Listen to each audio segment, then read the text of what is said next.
Alright, let's get started. I am personally very excited to play some Tyranny.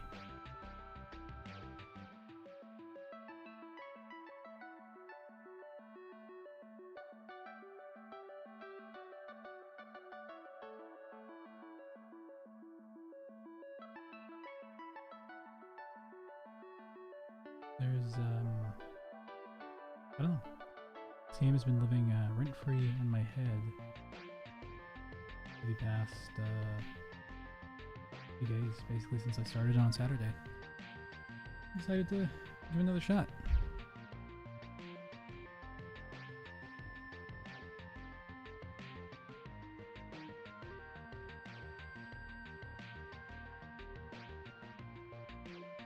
I'm pretty good today.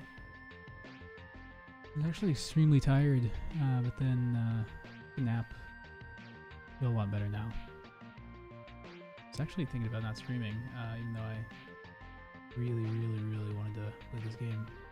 But I'm glad I feel a lot better.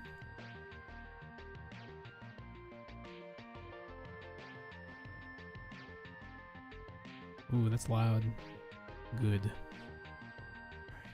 Let's pick it up. We got it.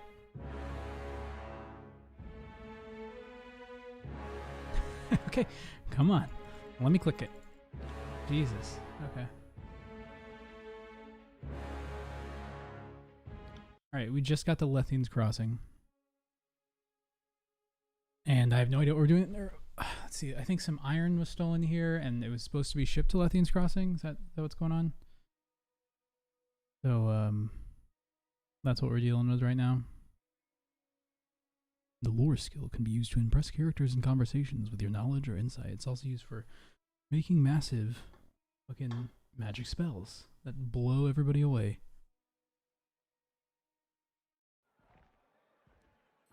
Here we go.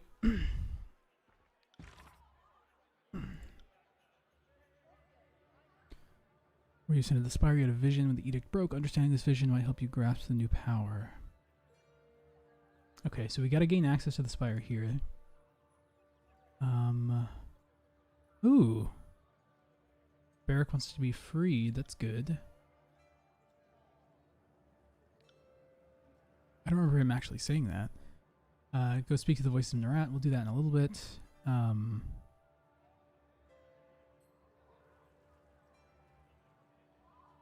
Alright, so all the evidence here against both of them is listed. How are we doing on reputation?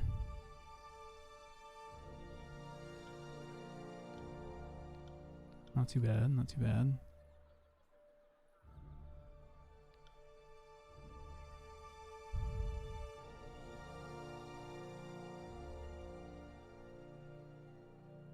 Nice. Oh yeah, I got the Binding of Shadows here from our boy. Barrick, you want to speak? Binder, if you have a moment. I know that the two of us have clashed on several subjects since the Iron Marshal assigned me to your protection. I hope those disagreements don't weigh too heavily against the request I'm about to make for you. What's on your mind? I hope that perhaps the adjudicator would hear my case. I've been encased in this shell since Kyrus' Edict of Storms made a grave of old stalwart. It occurred in service to the Overlord, and I would ask that the Overlord free me of its burden.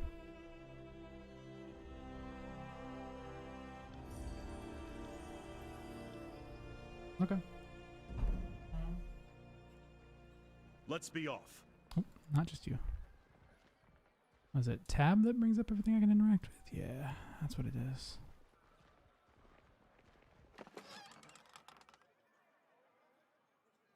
Qatar. Okay, I'll take it. Ooh, hold on. I gotta bring my cat up. Excuse me. There we go. I knew it was gonna make me log in.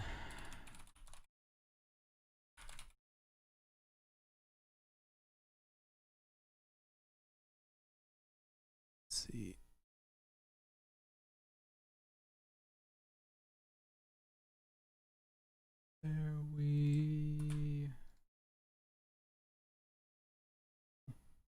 Good. Yeah, what's up, Praxis? Can we talk?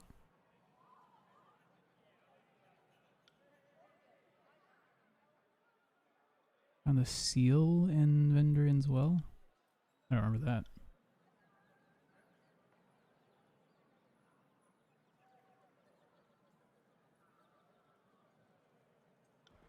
Yes.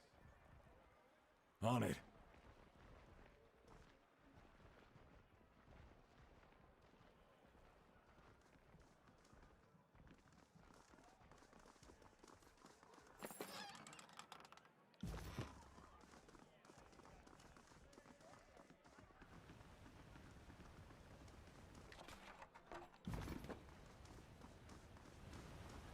Melita?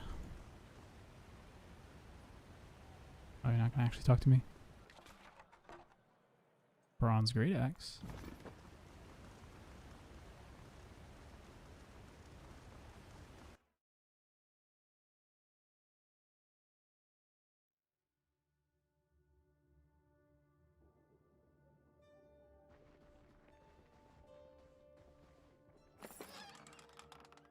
Heavy cloth sandals. Some mead. Alright, now we've looted. Okay, well, I don't have anything to say to y'all then.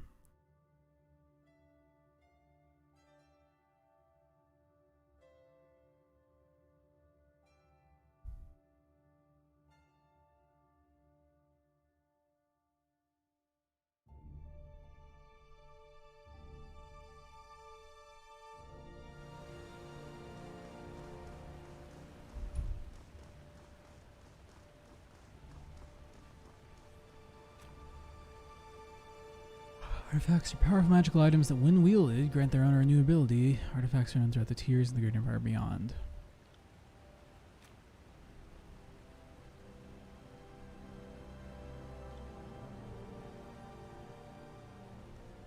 At my current level of power. Pay location to rest and recover from your travels. You acquire more spires, you'll discover additional functionality.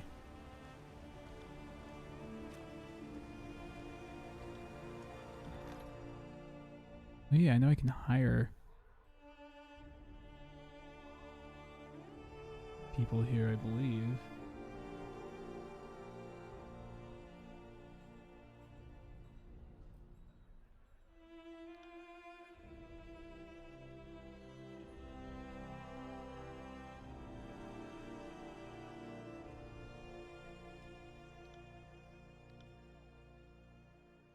I don't know what these do yet.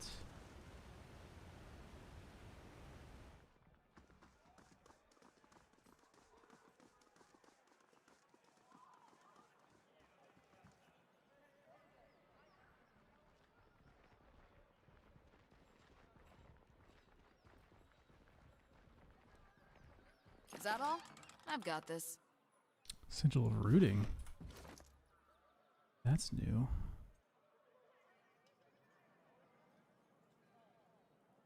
Aversion, is that new? It's better than my greatsword, isn't it? Yeah, much better.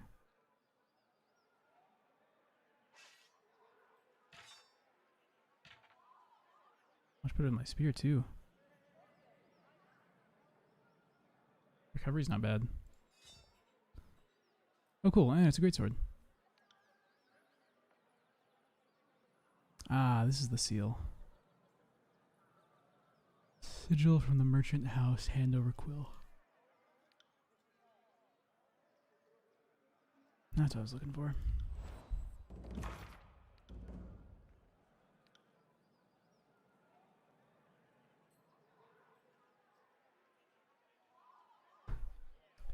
And they're rooted, affliction, force, and atrophy spells. Force, channeled, rooting. What does that do? Rooted and dazed.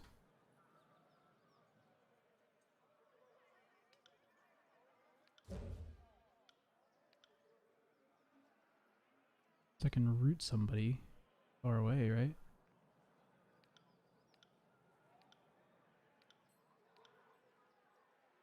almost have enough lore to use everything.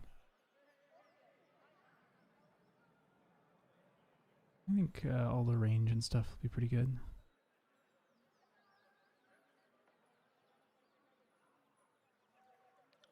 Assign you to the other concussive bolt. Worth it.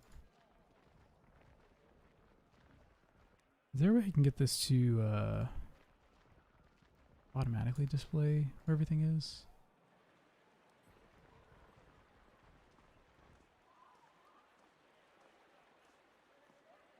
Can't remember. I thought I found a way, but I might be thinking of like Baldur's Gate. 'Cause I've been playing that recently too.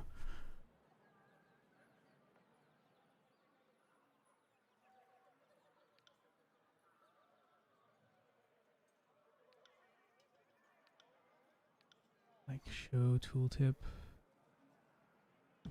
No.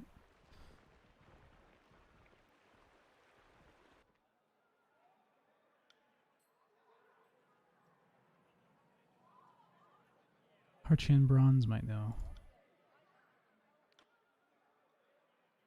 Alright, what should we sell to you? Sell the Iron Greatsword. Yep.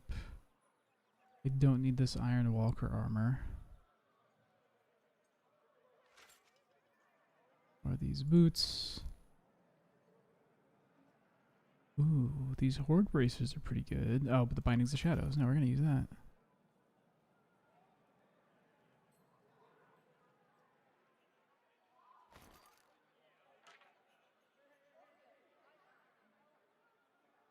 Sell that staff.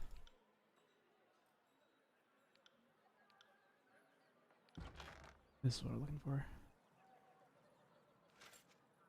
Greatsword, sell the spear, sell the greatsword. Oh, what happened? Sell the greaves, sell the greatsword. I'm gonna see if this throwing dagger is better than what our boy has. Our sage boy. Iron great spear. Alright, let's go. Sell all this stuff.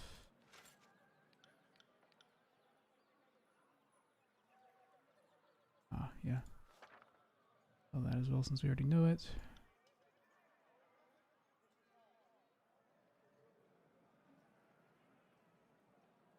Okay. Heavy cloth sandals. Yeah, we'll sell those too. Cool, I'm making a lot of money off this.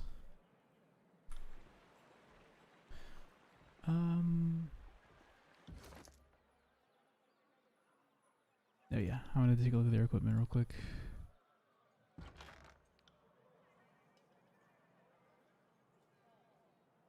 Okay, pretty good DPS. Oh wait, this for drag that to her, drag that to him.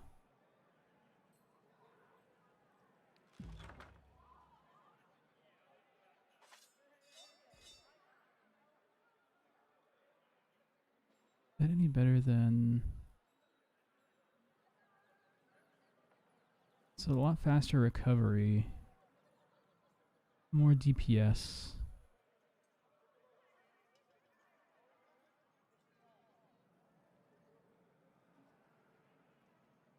Oh, it's just a straight upgrade for compared to the other hand, so that's good. Is that the guitar? Oh, that was the throwing dagger. Now we want to see the guitar. Less DPS. Faster recovery though. Less DPS though. Throwing dagger. Oh, what's up? Tyranny. Yep, it's tyranny time. How you doing, Chris? I'm excited.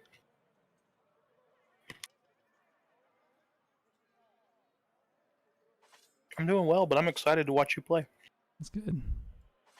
I didn't glad. finish the VOD because I got in doing other things, but I got to what is this place? The well. I just got to the well.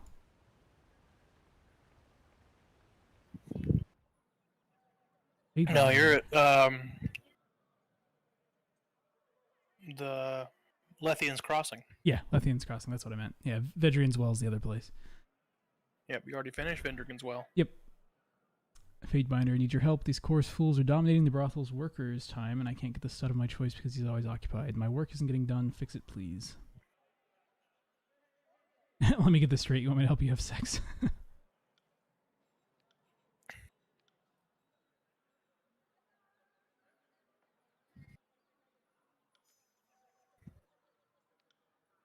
Say you'll abide by his decision, fool. Oh, you'll abide by his decision, fool. It's the best you're going to get out of her, Fatebinder. I swear she'll obey.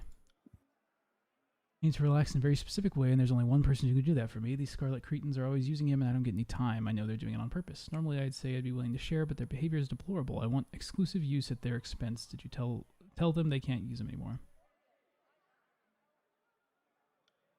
All due respect, Fatebinder, if we have the money and time, there's nothing wrong with what we're doing. He may not like it, but we aren't breaking any laws. Are you specifically targeting him? Of course we are. Of course we aren't, is what my friend here meant to say, Fatebinder. We wouldn't be caught dead doing something so callous, so heartless. Maybe not wrong by the law, but they are taunting me, torturing me. They're intentionally occupying the one person I need to see. It's targeted and abusive harassment. I must stop or can't do my work properly. Everything is suffering because of these two. They're dominating the entertainment. I need to properly relax and intentionally tormenting me. They should be barred from partaking in any activities of that performer. Rubai and Ripthroat are intentionally monopolizing the performer to torment Raven. That will cease hiring him immediately.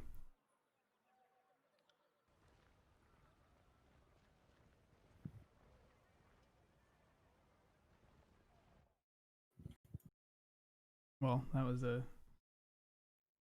a case. Here, let me share in the Discord. So you can get it up to speed. I was a little behind on the vid, so I appreciate the update. Yep. For some reason. So what are you thinking about it, man? How do you like it? I couldn't stop thinking about it. I'm glad to hear that. So it's pretty good. I'm taking that as a positive. I couldn't stop thinking about it, and not a, God, I have to play this game again. Yeah, no, it's definitely a positive. There we go. Now I'll full screen it again. Cool.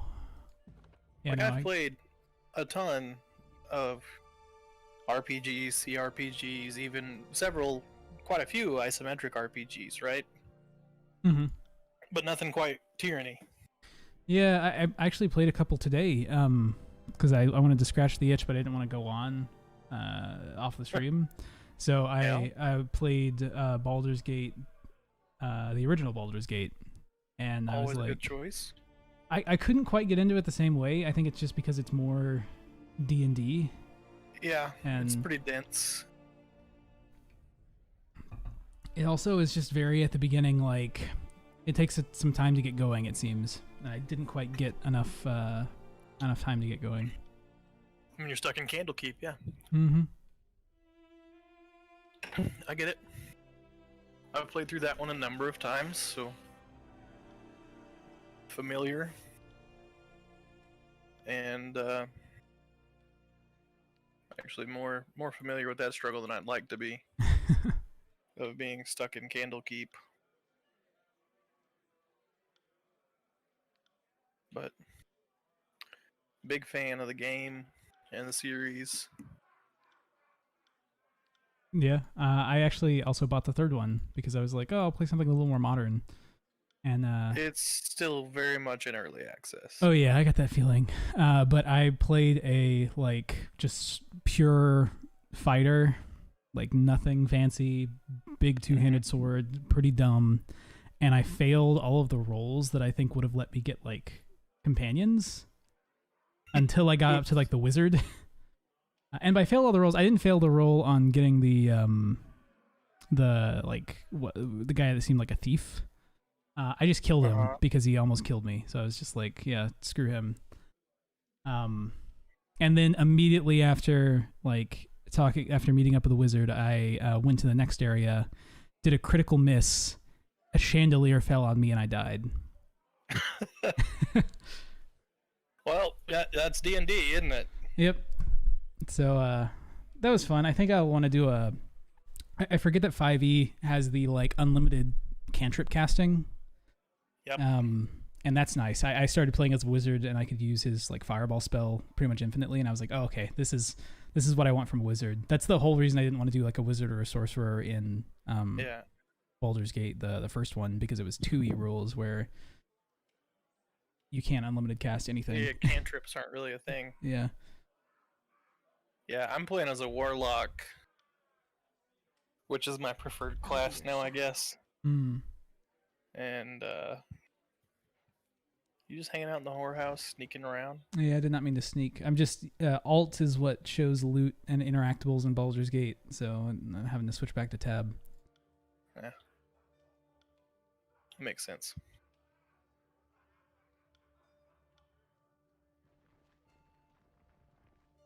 I don't really have anything to do in here. Nothing quest specific, and I'm not. I don't really like to partake in whorehouses in video games. Oh no. Okay, the game didn't respond for a second, and now it's back. Had you worried? It did.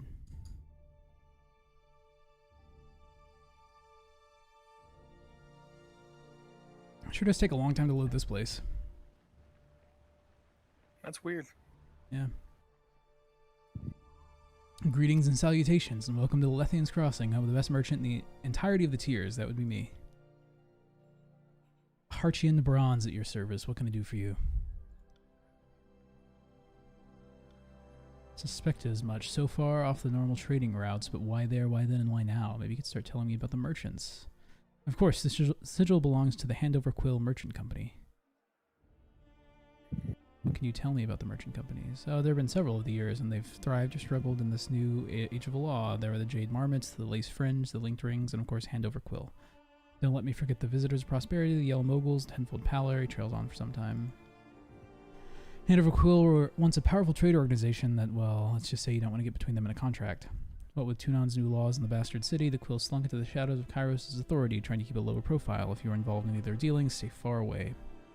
Shipment of iron and weapons went missing. It was found with this seal in the house of Echo Call Crossing. It doesn't add up. Now, if we can return to the subject of my wares... What does Handover Quill have to do with the Vendrian Guard? First things first. This will come back at a price. Something unfortunate took place. If my connections were traced back to me, the consequence would be costly. We're going to use some subterfuge. Illicit, whatever do you mean? That bottle, essence of maizenberry, is a deadly poison. What bottle? There's no... Of course there's a bottle, and after you tell the authorities that I must have stashed or destroyed it, then it's your word against mine, am I correct? Occupational hazard, I should be used to this by now. If you breathe a word of this to anyone, I'll denounce you as the liar, for the liar that you are, but I received instructions from Fifth Eye to use Handover Quill to deliver iron weapons to Vendrian's Well Citadel. Don't question my orders, I just follow through, I don't know anything else, and that's the truth. Cool. Well, that's suspicious. Way to catch him in the act there. Oh yeah. Subterfuge boy. Oh yeah. My stats are very, very You lopsided. picked up some subterfuge. I Excuse me. did. I think that's just because I have such a high score in wit. Yeah. I mean, at the And beginning it was quickness. pretty low. Your subterfuge. Yeah, I think right now it's 63. I have a 97 in lore, which is my big one. Yeah. Yeah, lore is the important one. When's the last time you updated your spells, though? I update them every time I get a new sigil, so Okay. try to stay on top of it. Are they all up to about 90 worth? Yep. Yeah, I think I did it right after I most recently leveled up. I did get a new, just got a new accent though. It's the rooting one, which seems useful. Yeah. I evidently missed a magic type though, or an accent that somebody in chat told me about. Oh damn. It was like Which one? the blood magic one. Oh yeah. But evidently it's I'd like say difficult to get anyway, or like it requires a very specific. It requires a specific set of actions to Worth a get second glance. that may be worth it to you and may not be. I I wouldn't worry about it too much.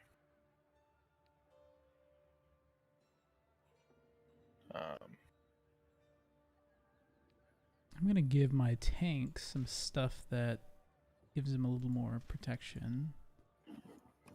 Actually on parrying. 53. 48. So did the stream in Tyranny draw in a couple new viewers There's a handful. the other day? Yeah. I think we had a couple, and then I took a break, and everybody left. So That makes sense. yeah. When John Michael came and hung out for a little bit.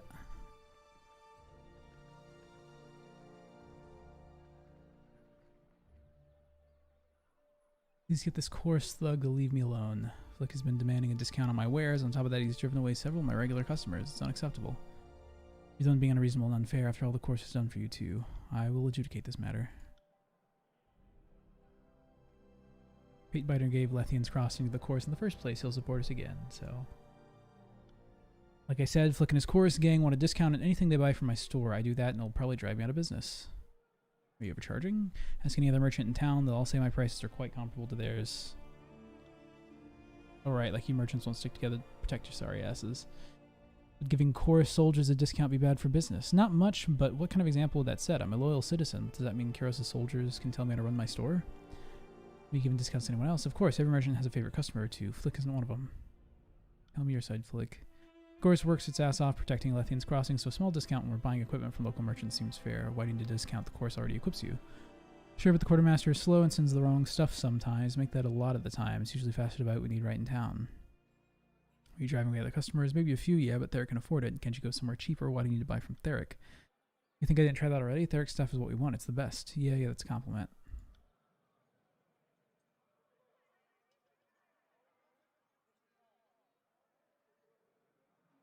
How about we do, course gets a small discount, but only on medicinal supplies and only up to a certain quantity demanded by Theric.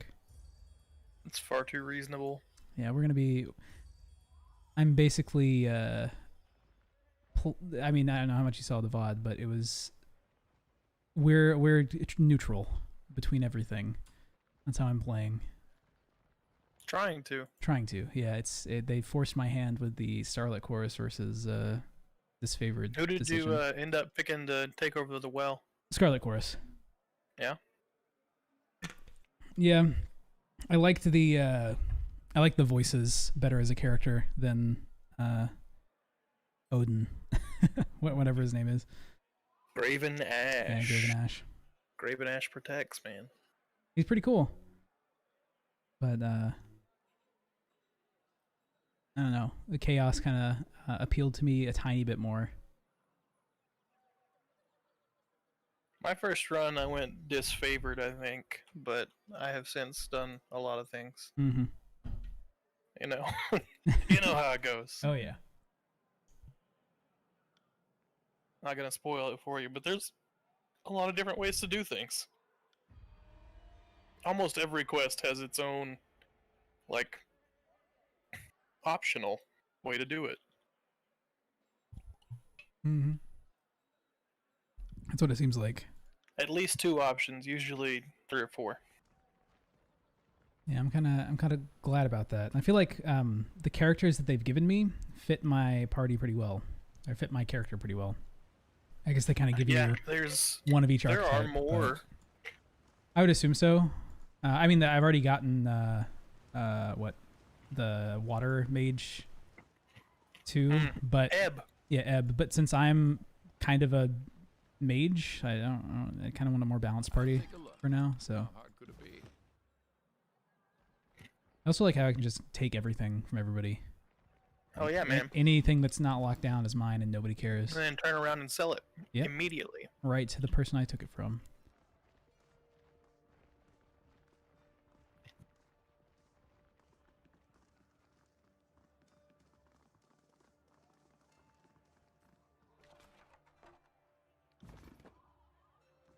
Damn it. Found something.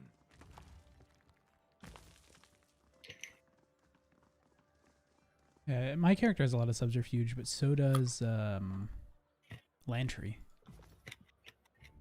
Yeah, So and Landry's far. got some good lore skill too. Oh yeah, his thing that gives you increased spell slots. So handy, right? Fantastic. Sorry, can't. It increases lore experience that you gain too while he's in the party. You have quite a bit of conversation to do. All three of them have things that they want to say to you. See, so is that what that means? Because I've seen this down here before, and then I talk to them, and they have nothing to say to me. In theory, I'm supposed to be observing history and not getting myself wrapped into it.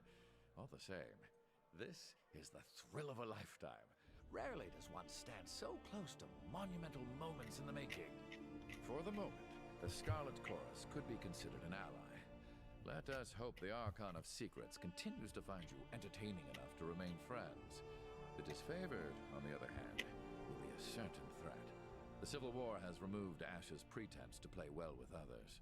So, I must ask, are you planning on taking sides in the Civil War? Or do you have other plans?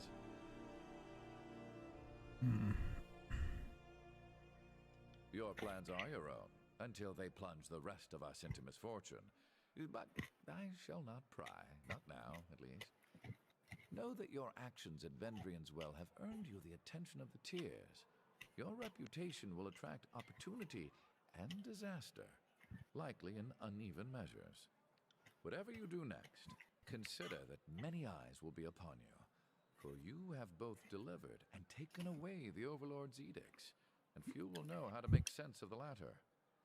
You are an exception the Archons cannot afford to ignore. They will likely aim to control or destroy you. I didn't mean to click that one. One moment, my friend. Just let me finish this thought. Of course. How can I? Lethian was a merchant, fearless one at that. Takes a rare breed of profiteer to risk settling a corner of I like it when they have These voiced days, lines. settlement is bustling. Oh yeah, The really displaced love not world having to is read it out loud for the stream. recent growth. Though they read slower than I do, so You were the governor of this place for a time. Yeah, right? but That at least they must read have it. been an True. interesting experience. Care to discuss it?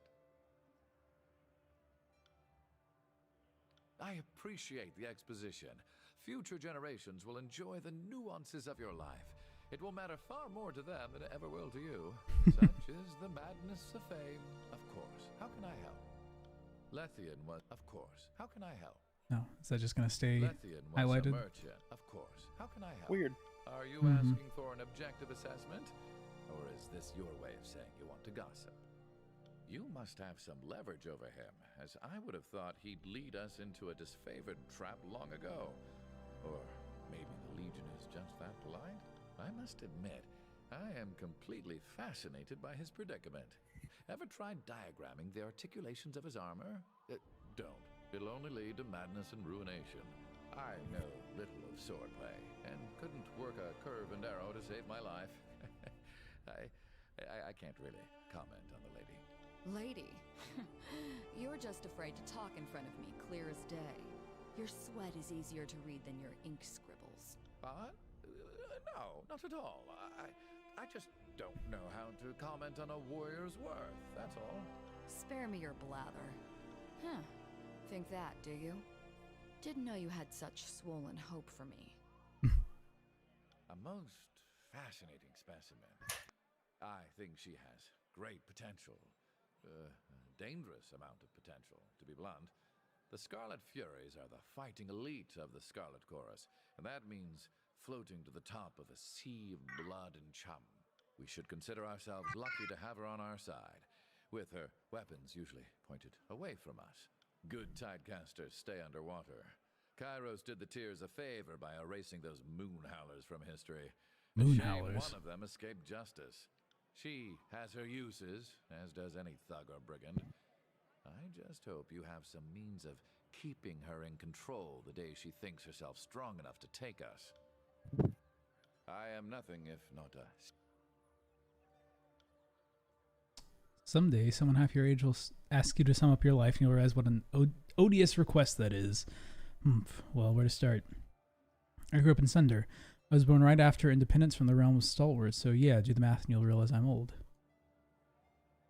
in a treaty that ended with the firm stipulation that Sunder chose to leave and that Stalwart did not lose the Civil War. The free city of Sunder marks 347 TR as its year of independence. He's pretty spry for 84.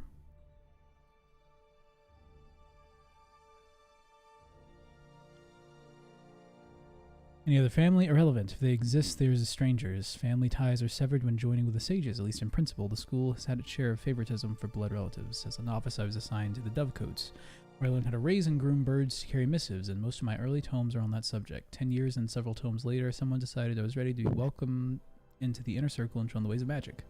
Since then, I've spent a great deal of time in field study, which I suppose readied me for life after the fall of the Vellum Citadel. Well, as much as anything could ready one for the strangers of those days. Most sages take a new name when they join the school, but for me the transition was difficult at first. I stuck to my old commoner name, and then just never got around to picking some highfalutin name like Sage Apophysis or Sage Dangling Participle. This is your true scheme? Did you always want to be a sage? I cannot imagine doing anything different. I suppose in my youngest days I yearned for battle and glory like most boys I knew. Having now seen how short a soldier's life can be, I look back on that old calling, that old mindset, and laugh.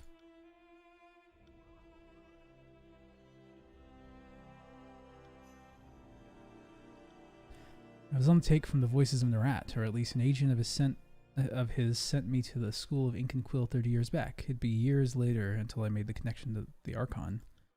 Most people think that the war began 3 years ago, but the voices of Narat had his hands in things sooner than that.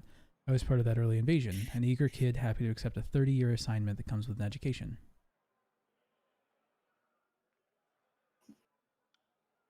You read the Edict of Fire. You were the messenger of Kairos' judgment on my work. It was about then that I decided I need to take an interest in your skein. In truth, I am deeply curious about any who have lived as vessels to Kairos' most supreme magic. When I heard you were proclaiming a second edict, I had to find a way for us to meet. Being tied up in a prisoner camp was not the intended plan. So you advocating surrender to Kairos was the end of your long plan? Yes and no. When I first left, I was just happy to be getting educated by the sages on someone else's rings. My orders were simply to listen and report. As the time drew near, my commands were to win them over, a little at a time, to the notion of surrender. But I failed. The elders of the school grew defiant, and the militant minds won out. These are tearsmen, after all. I didn't deliver the surrender, and it took the Overlord's edict to end what I was sent to do. Major loyalty. There we go. Get that loyalty. You mentioned raising birds. At some point, yes, good birds are needed to keep the missives moving through the tiers. I sent all my best birds to flight before the edict. Turn of phrase, constant caw, and the rest. They're out there somewhere, and maybe when this is over, I'll summon them back and start a new dovecote. How do you feel about Kairos? How can I not help but find him to be the most captivating person alive? The man has bent empires, claimed continents. Where he goes, history follows. I won't deny he has killed millions, at least, but I contend more would have died in petty wars across Taratus in the void of Kairos. I've seen what tiny despots, merchant cabals, and mage guilds can inflict in the names of all sorts of righteous causes. I will take the rule over Kairos over the tyranny of every idiot on Taratus. I am nothing if not a semi-reliable font of knowledge. And Let's discuss arcane matters. Ever since the fall of the Vellum Citadel, it is hard to find someone with whom I can discuss such things. Let's look at the edicts. Kairos has cast many over the age, and my knowledge has never worded two edicts exactly the same. Hey, John Michael, how's it going? Doing pretty good. Good to Hi, hear. John Michael. Reading. Me too. Chris? Edicts, My break's just a lot longer. edicts defy our understanding of magic. Kairos' magic works over vast distances, over indefinite durations, and no archon or mere mage can counter the force of an edict. I'm doing a lot of reading. It's like you're a librarian or something. I'm Isn't that more what questioning the librarians librarian. Oh, is it actually a librarian? No, he's a sage though, and worked in a library basically. A library that I burned down. One that Gower burned down. Oh, Feel pretty yeah. bad about that.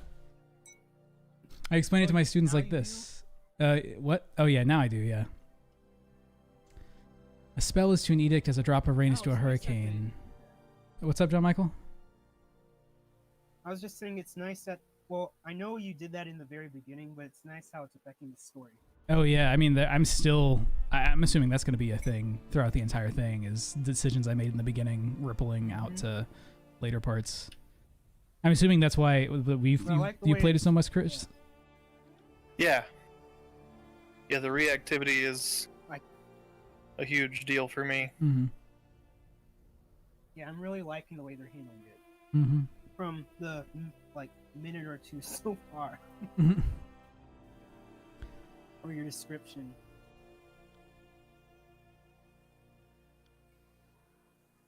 It seems the Archons were about to kill each other, and the threat of mutual destruction was about all Kairos had left. I imagine fear is the only way to get someone like the Voices of Nerat to follow orders, and the Edict certainly did whip them into action. What about the Edict of Stone? The Edict of Stone ravaged the realm of Azure. The upheaval of earth and rock turned the rolling plains into a craggy steppe known as the Stone Sea. Since the Edict was directed at the traitorous Archon of Stone, it would seem the upheaval of Azure was a secondary consequence, though I imagine little of what Kairos does is unintentional. What about the Edict of Fire? You asking to salt an old wound? I remember the terror of waking to screams. I remember leaving back behind my Tractidus and tomes, leaving my birds to cook, my students to choke on smoke. I know it was Kairos that cast the Edict, not you. It's like being mad at the carrying pigeon instead of the author. It's just odd to be so close to your voice all day, knowing that that's the voice that brought the ruin to the Vellum Citadel. Wait, I thought you did cast the edict, though. I did, but Yeah, but it wasn't your idea. Yeah. I had to choose when to cast the said, edict. Well, Kairos casted the edict, so I'm like, well, actually. Well, no, you cast the Kairos edict. Kairos like wrote the edict. I casted it as his like vessel. You just read the Yeah, words he's- that put his casting Yeah. into effect, Yeah. but he's the one who cast it. Okay, it's just. Oh, okay. Yeah. I guess there's a bit of a. Yeah, who actually casts it? Is it the person who writes it or the person who reads it, right? But yeah, I could just choose when to do it. Either let people get out or do it before people could get out. And you didn't let them get out. Probably for the best. I think so. They would have kicked your butt. Well, it was actually choosing between the Might still disfavored and kick the your Scarlet Chorus. So I had to keep things Oh, and you balanced chose because I the think Scarlet. no, I think in that it was the disfavored, if I'm not mistaken. Really? Yeah, that was actually the disfavored choice. Yeah, because they're like burn everything. The disfavored is like burn everything that's not like perfect, and the Scarlet Chorus is like keep the stragglers for us. Hmm. Scarlet Chorus is a chaotic mob that wants to assimilate, Mm-hmm. and the disfavored are a conquering force that are more scorched earth. Yep. I guess I didn't get the scorched earth part when I saw him play, but makes sense. The disfavored say, if you ain't white, you ain't right, Mm-hmm. and just burn everybody who's not a Northman. Yeah, that's probably the biggest Slowly reason the why I didn't really KKK. want to go with them. That was the tipping Yeah. point. I mean, they're both evil. You know, Skyrim's for the Nords. Edicts are the strongest manifestation of magic we know, and they seem to violate all other lesser phenomena. No dispel cantrip has ever dented or abated an edict. Even archons with powers of great durability cannot shrug off their effects. Just look at Cairn. Karen's the Archon of Stone. I've heard his name a lot, and I just forgot that he was the Now, what I find That Archon. curious, Dark Souls. edicts can flex a little. Or so my studies suggest this is the case. Take the Edict of Storms. While the day it was proclaimed was the most violent, the actual radius of the storm has changed over time. But most will have none of my hypotheses on this matter. So, in my studies, some edicts resolve some problem of the overlords and then vanish into history. But the edicts that linger around, almost all of them begin to widen. Their effects become more intense. Here's the intriguing part. The older the edict, and the more that's written about it, the more the reports of that edict get more dire over time. Tick is dead. True, I could just be overreacting to sloppy record keeping, but my hunch is that there's some correlation going on here. I contend that edicts are powered by fear. Fear of Kairos helps fuel the casting, and fear of the edict feeds the magic, sustaining it, and, if enough people fear it, even growing it a bit. Sorry, Gower. but Intellectual honesty demands ever that know I about study the Duke matter Tip? more. Hold on. If I'm correct, the more people fear and obsess over an edict, the stronger it becomes. Anyway, another study for another time. What'd you say, John Michael?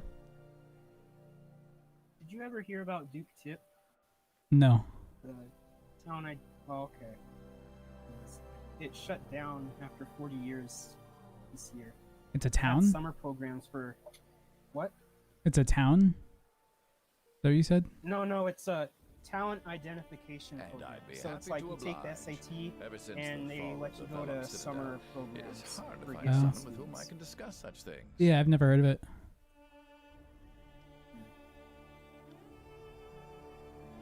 I remember doing something like it when I was younger, and I actually did it not this year, but 2 years ago, I think. Oh, I was gotcha. one of the mentors, Oh, one gotcha. of the TAs, and yeah, they just shut it all down. I guess because of COVID. Oh, that sucks. Like they didn't do it this summer, and it looks like they're not going to do it anymore either. That sucks. I think that edict had a little bit more power than I thought.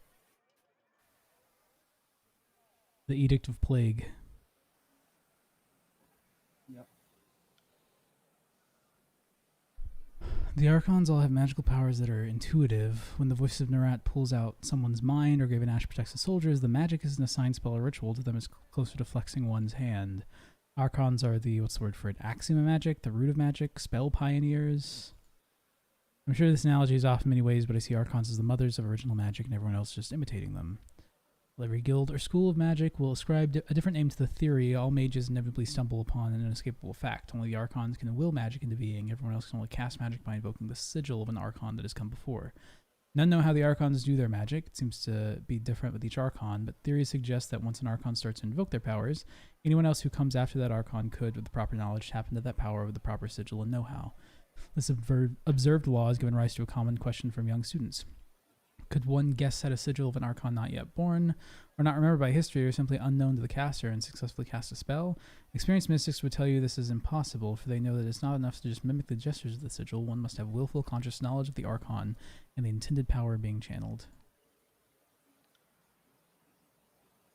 To confuse things a bit, some Archons learn to cast other spells in the same fashion as us lesser mages. If you're important as an Archon, you learn quick that all knowledge is power.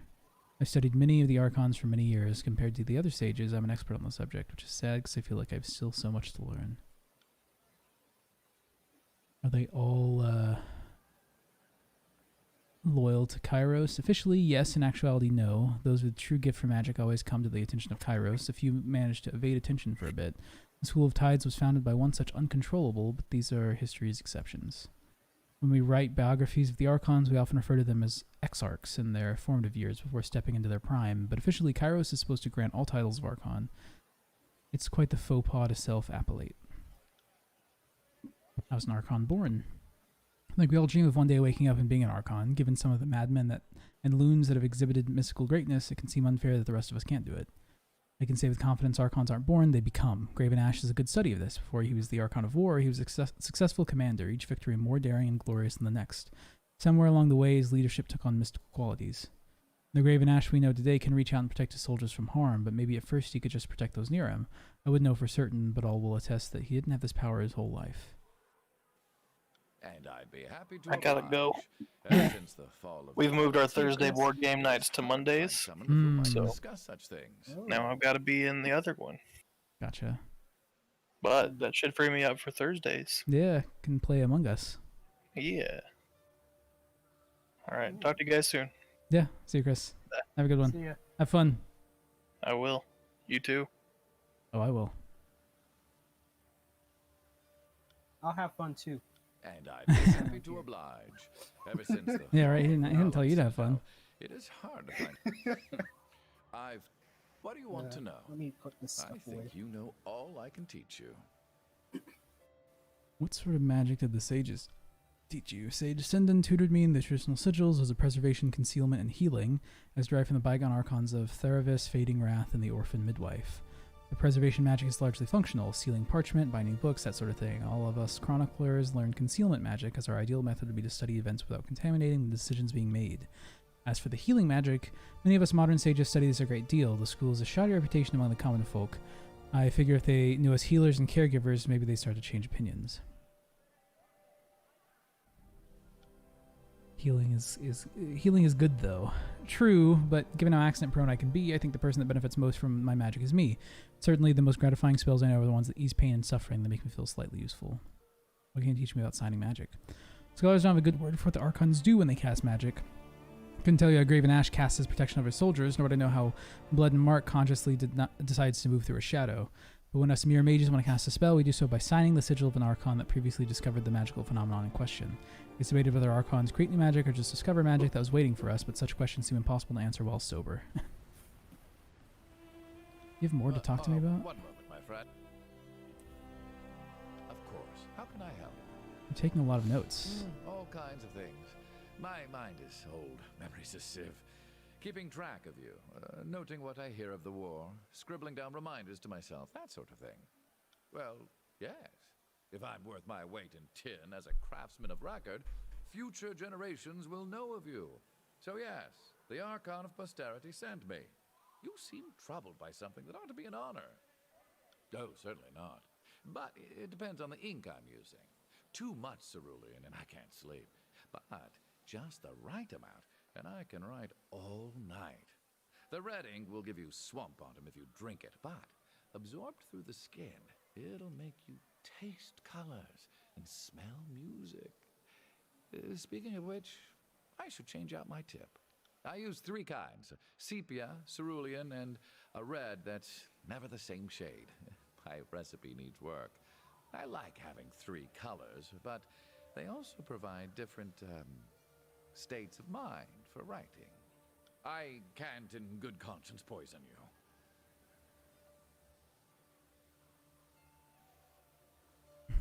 Consider the lesson. Fine. The things I do to educate the youth. Here's how it works. The reds give you a brief bout of synesthesia, great for writing music. Cerulean can unhinge me a bit, but it blocks out the cramps and anxiety. My sepia ink is perfect for quiet contemplation. Also insomnia. Plucking several ink vials from the bandolier, Lantry looks at you expectantly. Let me try the red ink. He holds out a pungent vial before you, dipping your finger in the ink and rubbing the red pigment against your thumb. The sensation of flavor normally felt in your tongue surges through your hands. First of cherry and alcohol, but moments later the taste is quiet and warm. The wind blows blue across your body as your skin tingles with triangular pointed sensation. The storm has bled, its foul rains have seeped into new roots. What happens when an irresistible force meets an immovable object? Nonsense, Rogulis said. In such case, either the force is resistible or the object moved. Lantry chuckles, the hearty guffaw sounding green, leathery, and mildewy to young ears. Burn away the clenched hand, and the bones will still clutch the forbidden prize. The archive foretold its own demise. Preparations were made. Your fingers itch with the salty, rusty flavors. Tasting the air, a feeling of 10 tongues. If all the tears are conscripted, is there anything left to conquer, or have the chorus and the tears merely swapped places? Cupping your hands to your forehead, your fingers are deafened by the smell of your voice, boring through the muscles of your hand deep to the bone. It's just a matter of time until you're made to answer the many. What other endgames do they have? You are being aged to perfection, fermented until your power is just ripe. Seconds later, the sensation passes. So what's all that extra text do?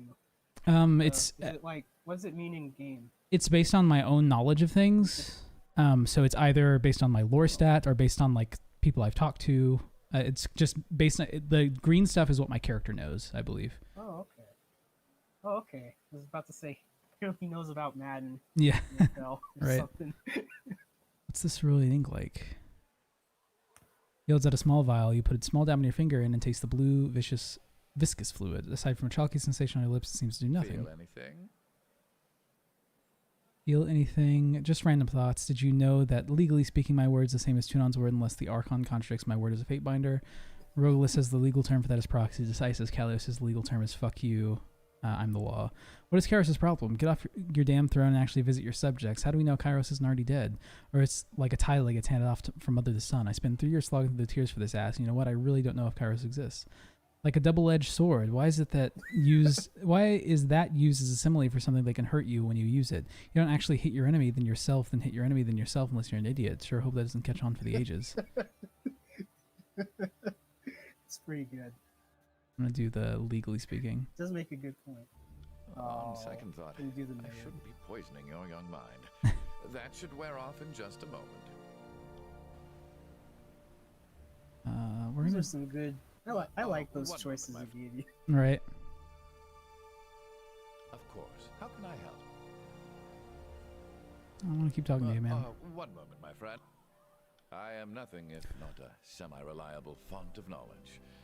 What did you... And I'd be happy to oblige. Ever since the fall of the Vellum citizen... What do you want to know? Wingdings. And I'd be happy to... Familiar is a relative to... Yeah, basically. I think I know more than most. The comic but scenes. It's a subject of mystery, even to the scholars. Though, I must admit, in addition to my reading, I've ventured into the old walls on occasion. And soiled many undergarments in the process. Who built the old walls? We can only seem to agree that they were built. There's no consensus as to who of it. As to the who of it, we generally use the old realms or older realms when describing the folk that must have done all this construction ages ago. It's also where the young realms got their name, indirectly. Azure, Stalwart, and all of them are older than you and I, but compared to the old walls, they're babies. As for the why, that's anybody's guess. I've always assumed it's an ancient road and adequate aqueduct network. If you just needed to fence off your neighbors, you wouldn't have such elaborate, expensive masonry on the inside. What sorts of things have you seen in the old walls? Aside from the terrifying Bane, well, every section of the old walls has its own jaw-dropping architecture. I've seen bridges that move when someone is near, mystical barriers that must have been standing for eons. I've seen remains, so many remains, a lot of them sages from centuries past or hapless drifters that must have been desperate for shelter. What fascinates me most are the symbols found in the interior architecture. I can't help but think that if we shared notes with other old walls explorers, we might someday decipher the meanings. Kairos forbids exploration of the old walls, though the Tiersmen have similar laws. In typical Younger Realms fashion, entering the old walls was never illegal, but plundering them was, the logic being that which rests in the old walls belonged to your local ruler, not you. The noble houses made a point of buying up anything that came out of the old walls. Plenty of ancient stuff in there, but sometimes you find stuff that's just a generation old, left by the last fool trying to search for treasure. If you've been to the old walls, you must be familiar with the Bane, more so than is healthy. I've seen one rip a young scribe in half with its nebulous talons, and I've run away from more than my fair share of an angry Bane. It sounds redundant, they all seem angry. I've heard all sorts of theories on the Bane, heard that they were dead mages, the nightmares of Archons come to life. One sage believes they're Kairos' children. Guess if you have enough ink and parchment, you can crap out any dumb idea. And I'd be happy to oblige. You know, the spires. History used to say that the older realms built the spires.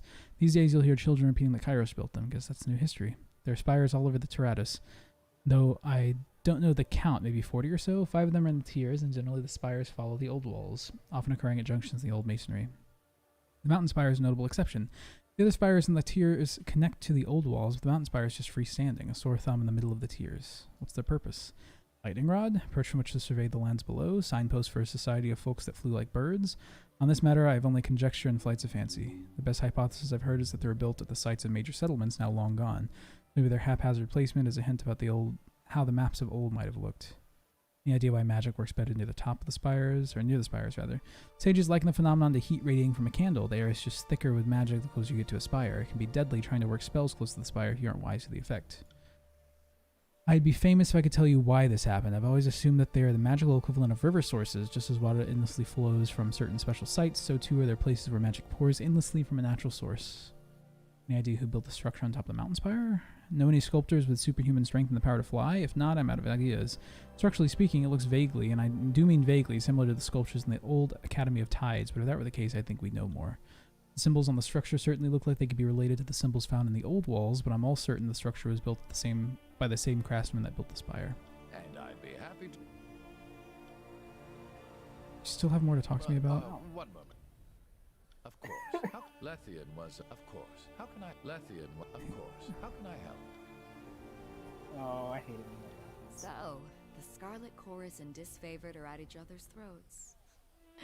Can't say I didn't see that coming, but the Archons might have waited until one war was over before they started another.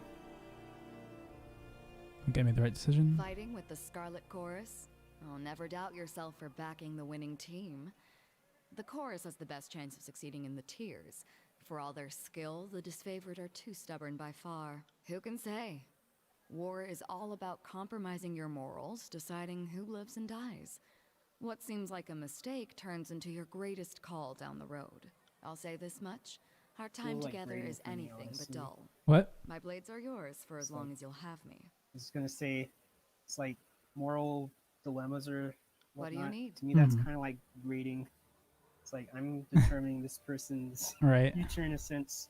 You know, I'm busy like needling over whether I should take off a point or a half a point All right. because they didn't round You've correctly. just got to know, don't you? I suppose there's no point in hiding it.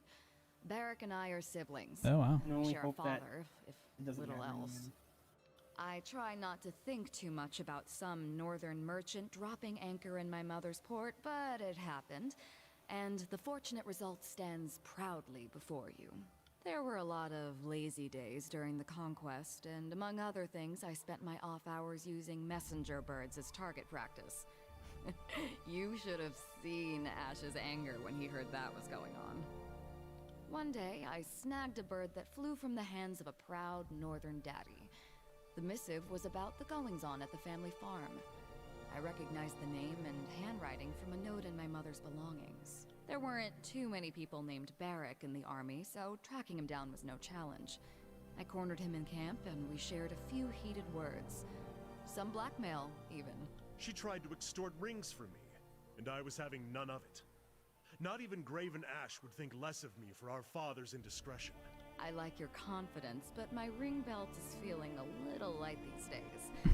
Maybe you want to take me up on that offer, or I can start whispering in disfavored ears. Think about it. Do you even like each other? I've tried to get along with that ironclad knot of repression, but it would seem he's having none of it. Good riddance, then. The war's tossed us together, but nothing says we have to keep that going. The most we do for each other is try not to get the other one killed, which is more than you can say for most disfavored in Scarlet Chorus. How's this affected you, Barrick? Well, Verse has a nasty habit of jabbering in my ear and making this war intolerable. I plan on parting ways and returning to the north at first convenience. My father will answer for his infidelity. Beyond that, I am happy to consider myself in every way unaffected. My superiors once accused me of having an impulsive streak, but I have worked to suppress it at every turn. When you go back home, send Father my fondest greetings and thanks. If he hadn't gone to ground on my mother's dry dock, I might not be here today. My heritage was a point of pride and distinction before I met you, Verse. Not that you would care. I've asked How about you, myself Verse? about that several times, but unfortunately I don't have what you'd call a definitive answer. The Northerners put a lot of meaning behind family and blood. Seems arbitrary to me, but I don't want to discredit it entirely. I told you about what happened to my Scarlet Fury sisters. The hesitation I experienced. Sometimes I wonder if that wasn't because of my connection to Barrick. He's stubborn, regimented, everything I'm not. I suppose there's no telling for sure, but if I had to guess... Yeah. Sometimes I get messed up in my head, and learning I had a brother has helped me understand that better. What do you need? The thought has crossed my mind from time to time. During the many battles of the Conquest, we found ourselves standing back to back with enemies on all sides on more than one occasion. The big guy here is as useless as an empty scabbard without his phalanx to keep him alive, but I move fast enough to compensate for it. And it's nice having a living wall of rusted iron I can use for cover. It's because of your shared If you want heritage? to attach some arcane meaning to the whole thing, be my guest. I couldn't tell you for sure. I doubt that a capable tactician could explain why certain soldiers learn to rely on each other. In the disfavored ranks, the Oathbound seem to know more about synchronizing their efforts, and the same could be argued for the Scarlet Furies. I don't know how they pair up their units, but it isn't by virtue of blood. I would suggest that our fighting styles complement each other, but they do not. I would suggest that we get along, but we do not. We don't even finish each other's Sentences. Okay, that was strange. Did you hear that? The next time I catch a whiff of Barrick's meaning, I'm keeping my mouth shut. You two to train Absolutely together. not. Our fighting styles are incompatible, and any disfavored lieutenant will tell you not to join at the hip soldiers who can't stomach each other. I'm inclined to agree. If you want to pair up fighters, there has to be some great passion or magnetism between them.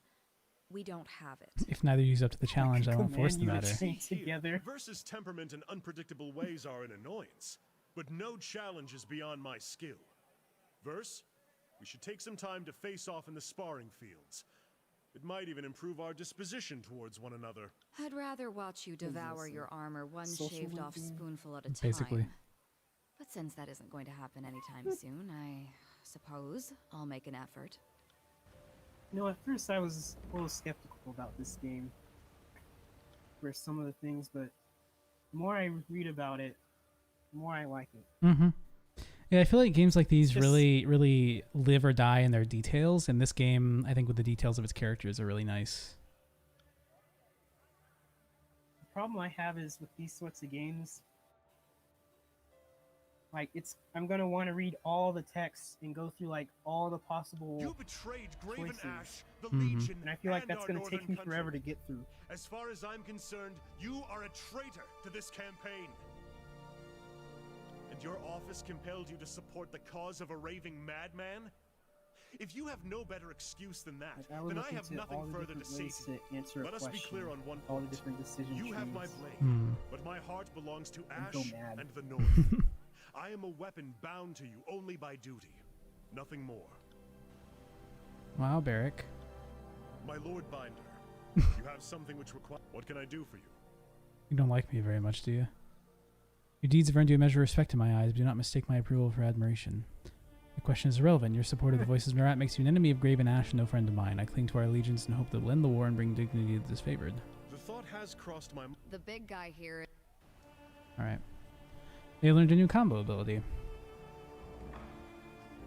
Wow. Social. Oh, and he now has a huge, yeah, high fear. Oh. So is he scared of people, or he's Me. scared of you? Me. It's almost Oh. like this is the good and this is the bad, but you can have them both. Like they don't balance each other out. So, Oh. it's interesting. Wait, sorry. So you're scared of him? No, he's scared of me. Okay, sorry. Like there's loyalty is how loyal he is to me, and then there's fear, which is how much he's afraid of me. All he did was just say a couple words and brought the whole house down. Some library. Right.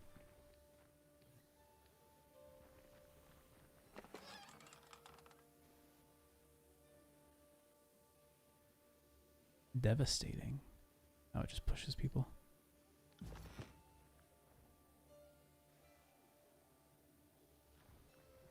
Just came in here and stole some shit from these people. They had nothing to say to me.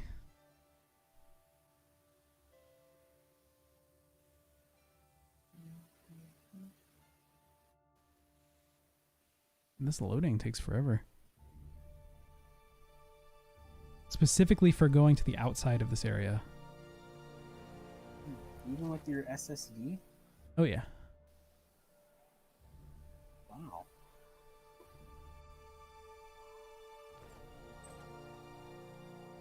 See, you changed your look too.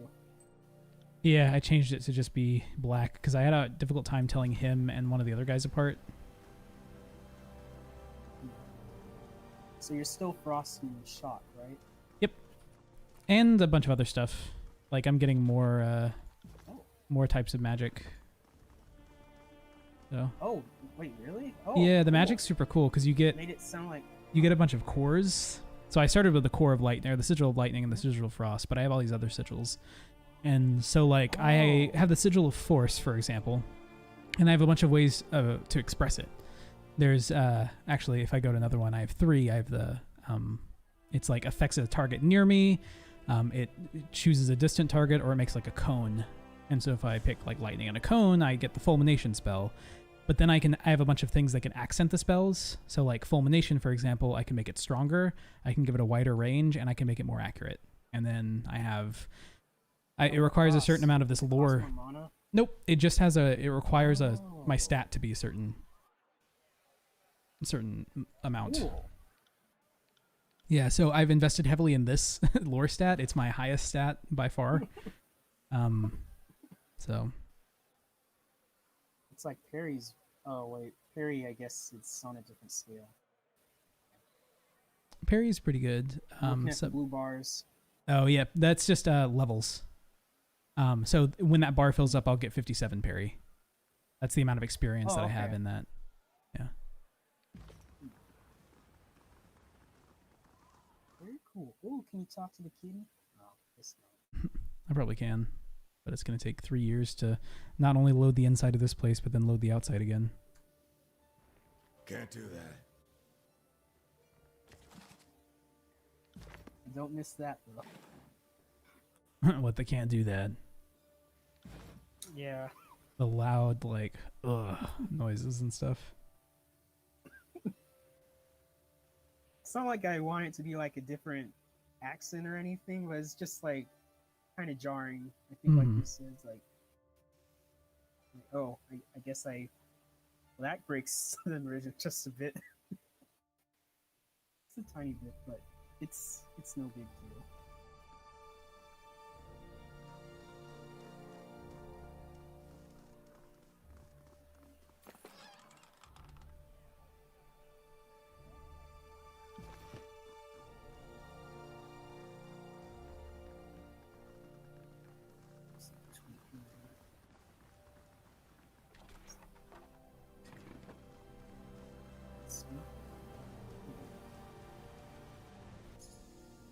Oh, nice. See that? Potion invisibility. Oh yeah.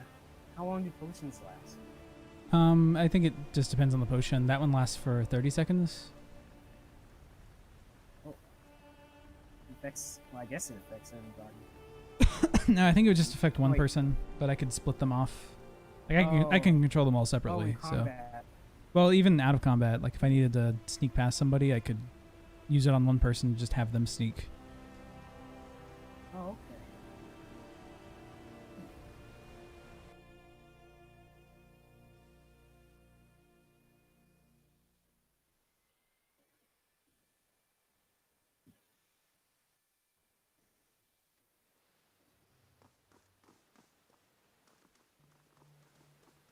Ooh, somebody dead.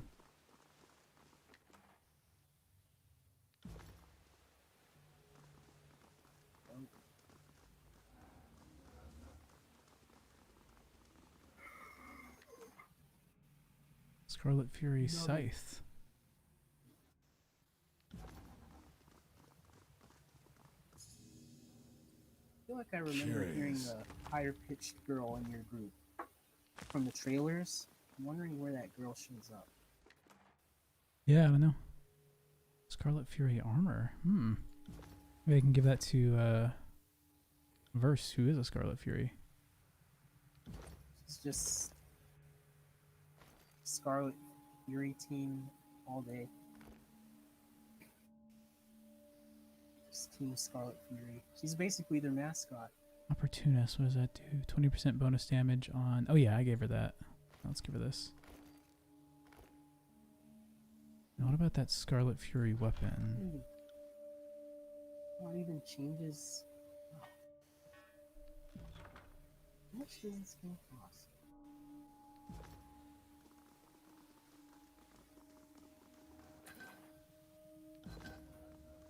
I'll get it on sale. And again, I still have Age of Decadence, and I still haven't played that.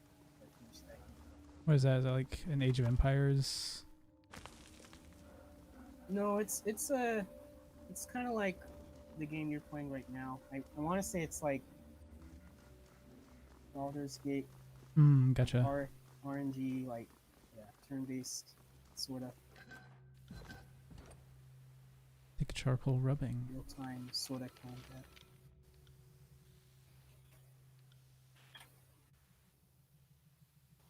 More to this engraving than Oh, I what's ignored here. this.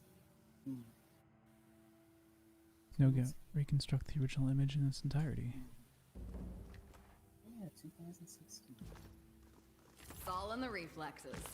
Well, I guess I must have ignored this because it's a nice little shit. Wait, includes base game and ringtones? You can have ringtones Yeah, for right. this game? I thought that was funny. Have you used them yet? I guess No.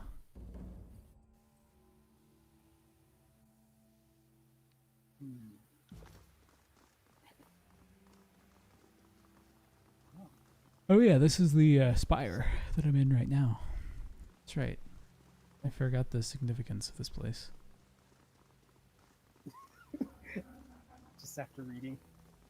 Yeah, I saw that thing and it's like, oh yeah, this is the spire.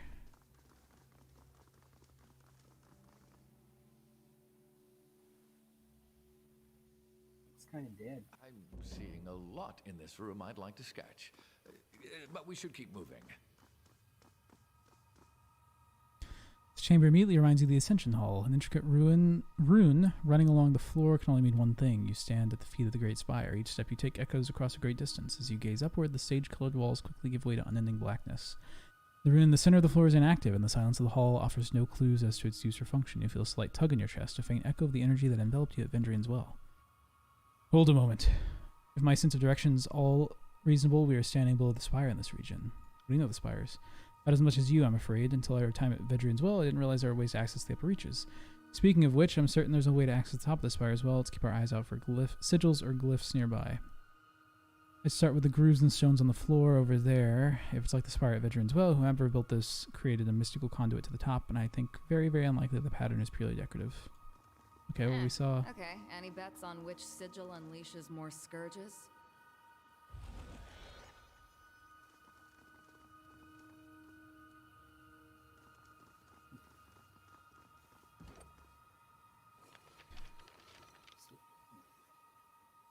Does time Seems- just go by naturally in this game? Or?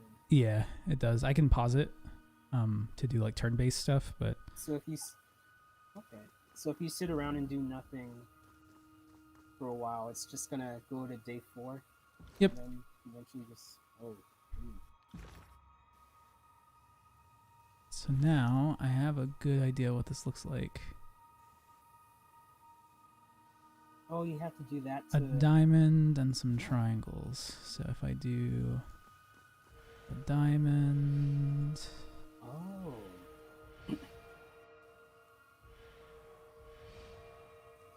wait, is that right?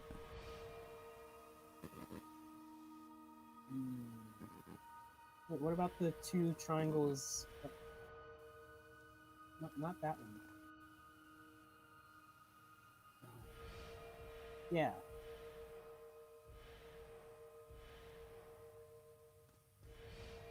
Yeah. I don't know, not that. I don't want that, right?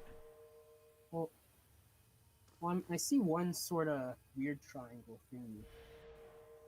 Right? Like, yeah, one. Hold on. That's another one. Hold on. Yeah. Oof. Um, So there's a diamond in the middle. Oh, I get it. yeah, it's 2 I get it. triangles Yeah. put together. It's See? this. Yeah, I get it now. Okay, everybody get out of the way. Stand over here. I got So it. we have this connects to this. And then this connects to this. And like this connects to this. And this connects to this. No, so you have to do it that way. Like that, right? Did they connect at the bottom? They I did. think they Okay, did. yeah, they did. This and that. This and that. This and that. This and that. Open Wait, sesame. was that not it? I guess there's a little bit of a circular outline here, maybe. Oh, yeah. Mm.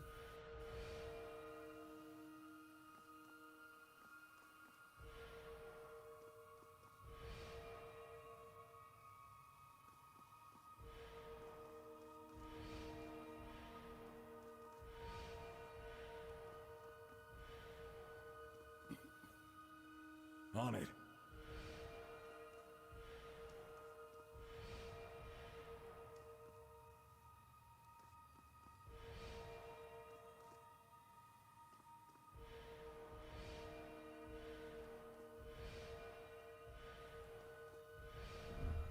Ah, there we go. Ugh. Nice. Ah, we did it. You connected the dots. I solved No, a that's elementary school puzzle.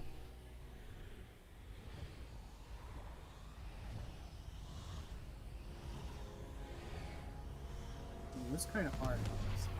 I hadn't seen that, or if you hadn't seen that thing. Yeah, if I hadn't investigated everything, I would have no idea. Arcane light courses skyward, trailing off towards the horizon in the direction of Edrian's Well. You feel the ground ripped out from beneath you yet again as you drift back into the warmth of the energy surrounding you. Your awareness stretches beyond the limits of the spire, pulling you in many directions at once. The light you saw arcing through the sky reminds you of the tether you feel to the top of Vedrian's well. This too is a point of connection, and you are an inextricable part of it, bound as surely as the spires are to each other. The Sunset Spire in Lethian's Crossing feels burdened by its age, as if a central linchpin somewhere in the core has weathered the centuries of oppressive weight and longs to topple. The surge of energy that courses through you, forming a link with Vedrian's well, strengthens the very stones beneath your feet. The structural weakness you detected vanishes, replaced by confidence that could keep this tower standing for millennia.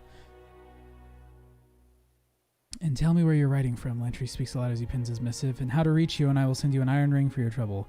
He signs his name with a flourish and then tosses the parchment into the wind. In the blink of an eye, the heavy currents slip through the parchment eastward. Carry the slip of the parchment eastward. I had this idea of a message in the bottle without the bottle. Maybe it'll work? If I threw a dagger from up here, I wager I could split a man on the ground in half. Damn, but I want to try. From here, even the old walls seem paltry. The sovereign view was not intended for the likes of us. The spire feels like a relay between you and Vedrian's well, bridging some transference of energy on an enormous scale. You are the first link of a chain that stretches the length of the realm. As you struggle to understand the sensation, you grow aware of whispers all around you. Listen closer. The whispers themselves seem to travel down the tether between you and the spires, conducting heat that feels at times unbearable. They speak of your actions, your choices, everything that led you to this place. Your name is known, your banner recognized, your deeds reported across the tiers into the Northern Empire alike. For an instance, you can feel the accumulated hope and fear these whispers represent. It appears like dewdrops settling on a leaf, then trickling into a shared basin. This image is fed to you through your connection, a base metaphor that only hints at the true scope. There's power in these spires, though the source is unfamiliar. Were you to harness it, you suspect that nothing would stand beyond your reach. Unlocking the spire seems to have opened some deeper connection. I don't know what you've done, but standing near you warms my rusted plates, makes me feel lighter somehow. Curious, I'm noting something I also observed in the spire at Vedrian's well. There's a mystic hum, and it has little beats when you walk, tiny fluctuations when you talk. Unless my senses are deceiving me, you and the spires are mystically attuned to each other. Most fascinating indeed. You look taller somehow, like you could command a dozen gangs without any challenges to knife you in the back. Available upgrades. Library. Allows you to research magical knowledge. Once built, resting in any spire grants bonus to lore and all magic skills. Yes. Pull the library here.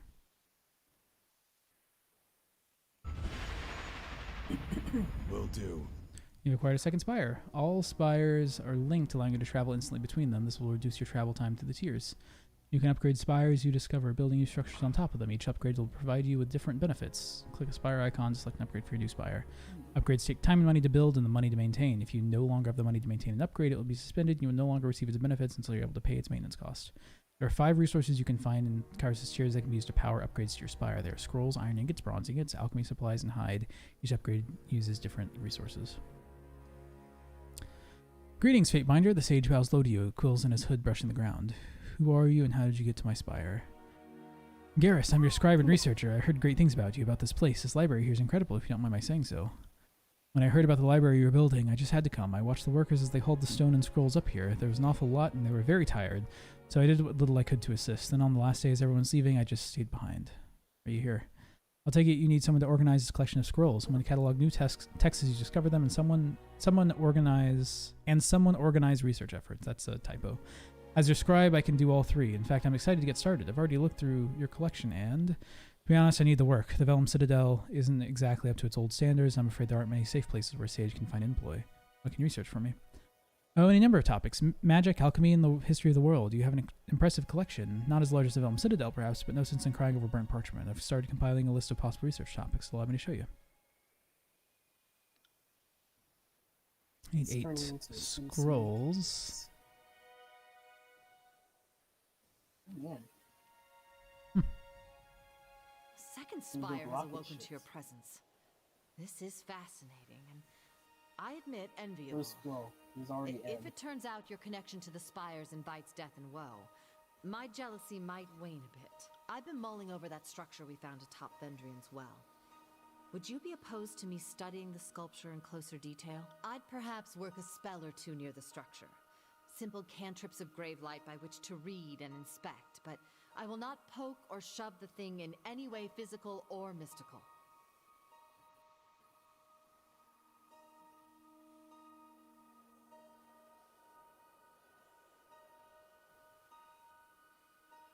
Think it wise, of course. Thank you. Next time we have a good moonlit night, I best settle in and see what sort of magic perturbations I can sense from the sculpture. What is it you need? I have a great deal of ambivalence regarding the Scarlet Chorus. You're not gonna add her to the party? Narada's worse than I might. Kairos. I just don't have the Yet many in the space. chorus So I'd have to are get rid of one of the other people. Most of them Oh, you- fighting because they will suffer worse indignities if they do not. She, So I must ask, disfavored? what is your goal behind working with the voices of Narat? Oh, she is. She totally is. Wait. I'm not sure I find your silence on this matter of much comfort. I trust you don't wish a genuine alliance with that thing. There are much better ways to get us all killed. Ask away. You know, I normally charge for this, but for you... Let's see, what can you tell me about magical Now, tradition? you know that's a very personal question. The knowledge I... Ask away. Let's see, I want her to... I want more of her knowledge, so I want to get her... Let's see.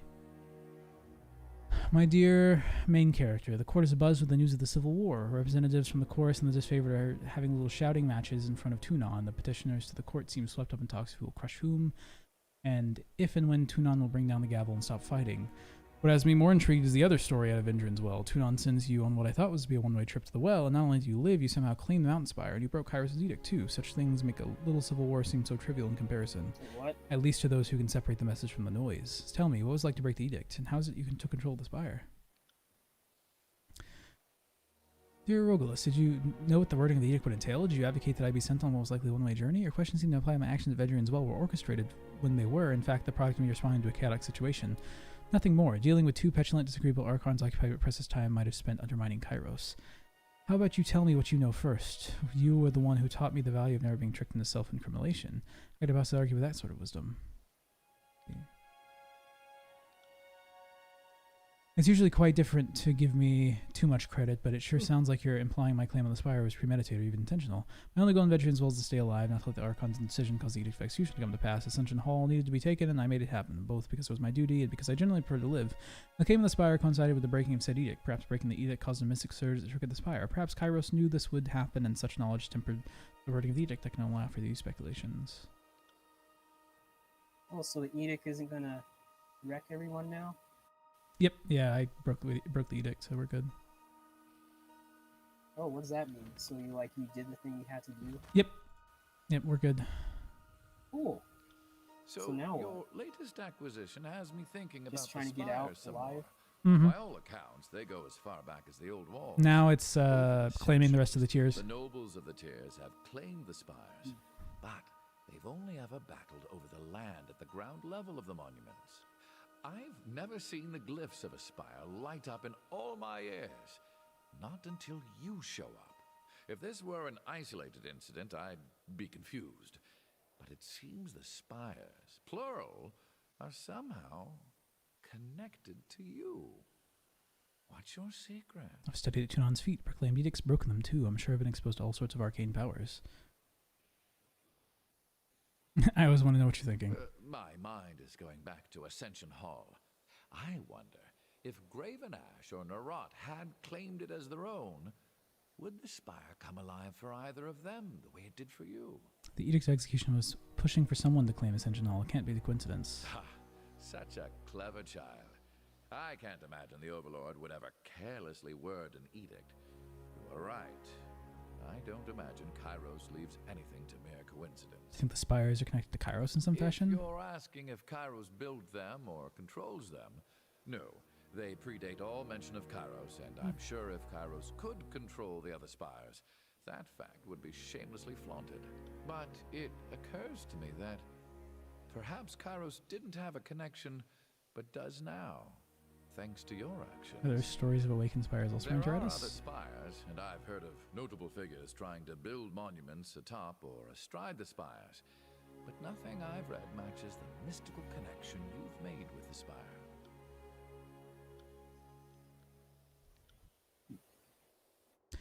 Our gang's building quite a little collection of spires, aren't we? The Voices of Narat was never one for keeping strongholds, but I definitely see the appeal. Why isn't the voices like strongholds? There's no point in standing still. The Voices prefer to keep his forces busy and on the move, with only restful hours between dusk and dawn. Besides, fighters in motion are less likely to rise up and challenge authority. Safety in numbers. Once you get people hunkering down to discuss their problems, suddenly everyone has a reason to kill the closest gang boss. What do you think of the spires? They're big, make no mistake. A determined army could knock one down if they got enough shovels and picks together. Don't be so quick to assume that you're invincible. As to what they are, I try not to answer those sort of questions. What do you need? Okay.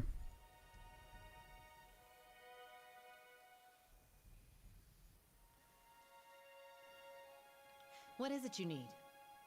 Of course. Let's see. Who should I swap her with? I kind of want to swap her with Verse, because I like Barrack, I like Lantry. Goodbye to you too. We'll do that. So we're just all camping out at the Spire now? I mean, right now we're here at the Spire, but Or what I mean is people that you drop off, they just stay here now? yep. Or if you exchange them in the party? Okay.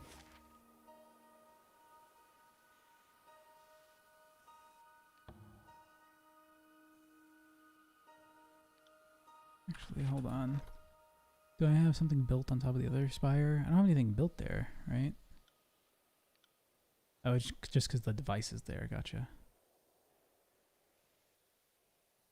Fate Binder with the ability to change what skills you're proficient in. That's pretty cool. Maintenance cost for this is pretty cheap. There's no maintenance cost for this one. I'll hire that guy.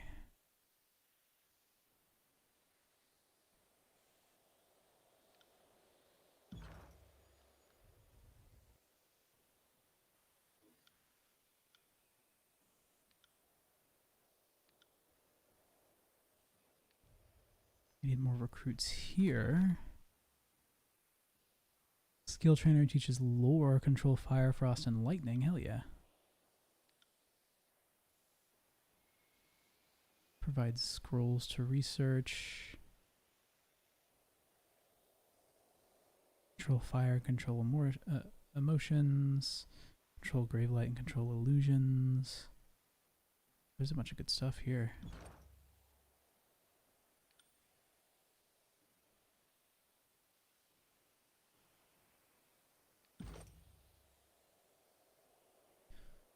All right, title or gravelight? What are your effects here? In the party, Ebb and our allies gain more skill experience with lore, spells, and magic staves. Grant some bonus lore and additional spell slots. Definitely. Spells and abilities gain a larger area of effect.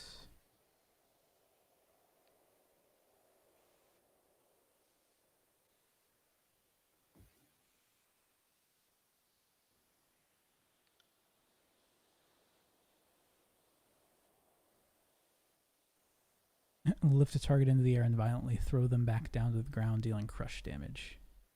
Cause each enemy in a cone to trigger an explosion of gravelight energy. Foes take arcane damage and a portion of their lost health is drained back to Ebb. That sounds pretty good.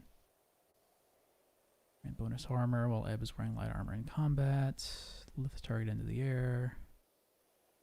Throw them back down. I'll give the bonus armor because my guys seem to die quite a bit. More skill experience for sure. Ebb's presence frightens nearby Bane. That seems pretty useful. And then the next level, I'll get bonus lore and additional spell slots.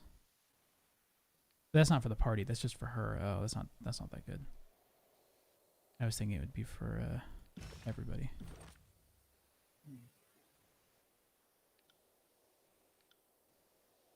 Might. Ooh. Yeah, she's pretty good at might, isn't she? Has her, like, I don't know if she has a staff or if that's a no, it's a spear. Nice. What does it scale off of? Might, right?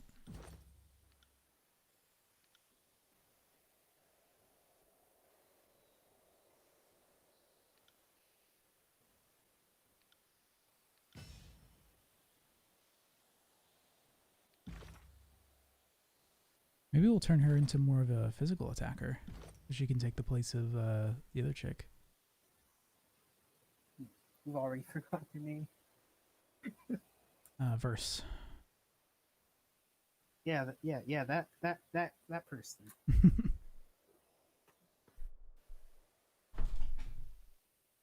Okay, let's see.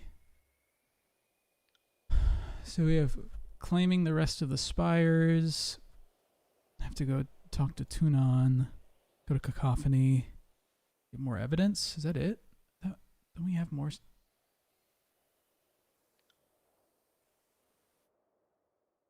I thought we had something to do with the... Oh, the voice of Narat was using the bronze to funnel weapons to the Vendrian guard. Yeah, I noticed that. Okay. Let's go to Bastard City.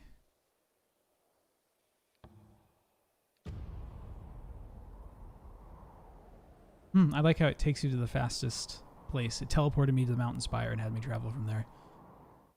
That's new.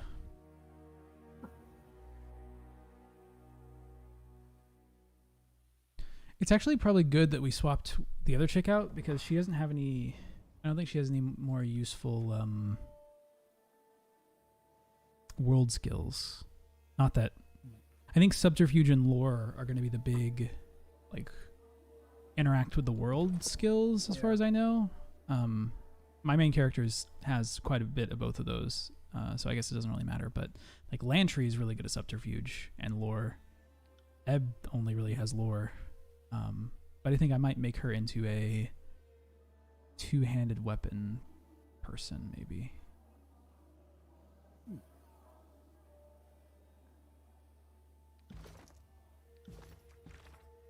You're certainly not the first to proclaim an edict. Many of us have been used to complete the casting of the Overlord's magic, and you aren't the first to break an edict. Though that list of names is a smaller, more exclusive list. What's curious, though, living on recorded memory make no mention of someone who proclaimed and shattered the same edict. In that regard, you're an anomaly. The bad news is the Archons know this and will be suspicious of the distinction. Along with this parchment, I have included the contact information of the Honorable Fateminder Myathis, an old peer of mine and perhaps the most knowledgeable in the court on matters not touched by Tunon. Treat her with respect and she will not betray your confidence. Best of luck. I think things are about to get even stranger for you.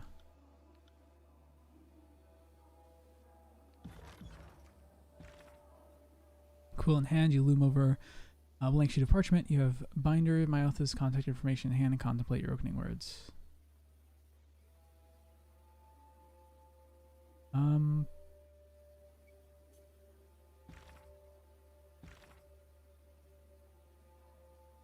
Treat her with respect. I'm not going to send money then. I'm just going to give a polite introduction. I write to you with the urging of my peer and tutor, Fateminder Augulus. He has found himself bereft of answers. A rare condition for him suggests you may be the source of answers I seek. Phil, pardon the imposition. It would mean a great deal to learn what you know of Kairos' edicts and the magic of the spires. The mountain spire of the Tears has awoken to my presence, an event that occurred moments after I resolved an edict of Kairos, so it's critical I must learn what happened to me and all that it means. I thank you in advance for your consideration and wisdom. Looks good.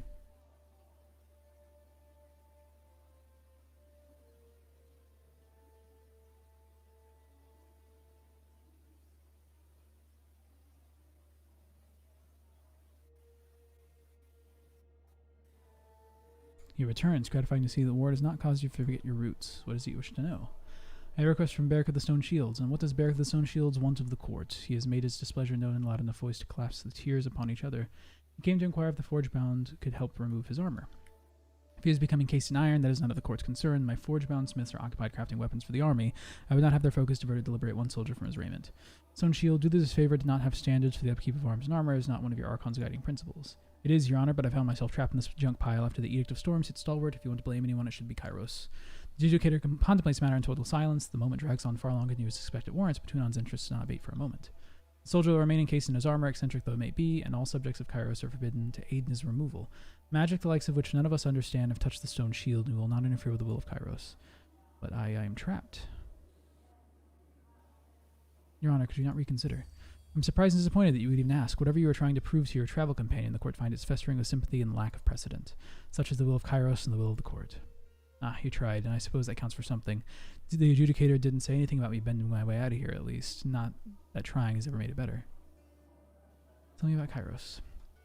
Kairos is our overlord. She ushers us from the brink of chaos with a stern hand and gestures the way to peace. We are only too eager to follow in her perfect example.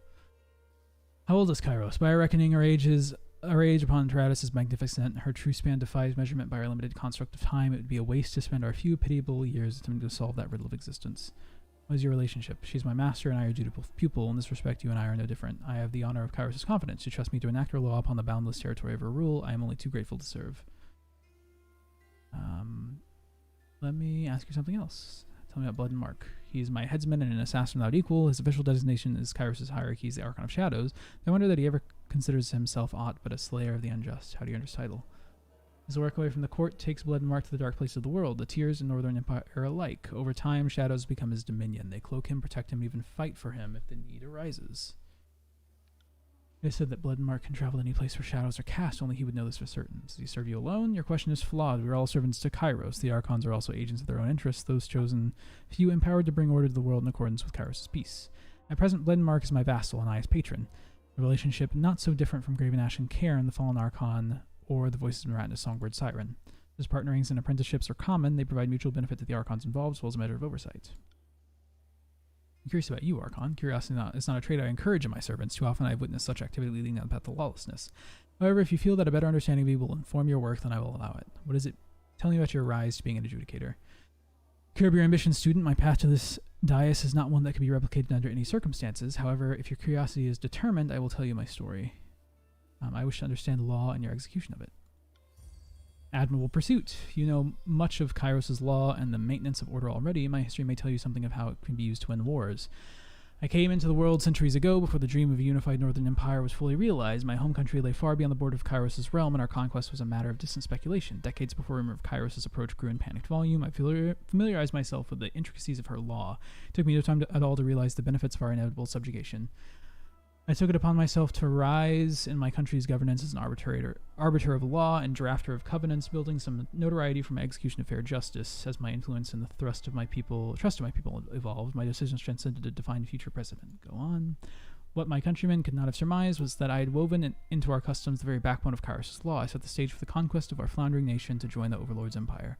By the time the Overlord's armies presented themselves and offered terms of surrender, we had adopted Kairos' peace in all but name. Our absorption into the Northern Empire was a matter of legal formality, negligible changes to our already beloved document of law. The people credited me as the architect of peace and for a time called me Tunon the Fair. As my importance grew in their estimate, Kairos could not help but learn the part I played in their bloodless victory.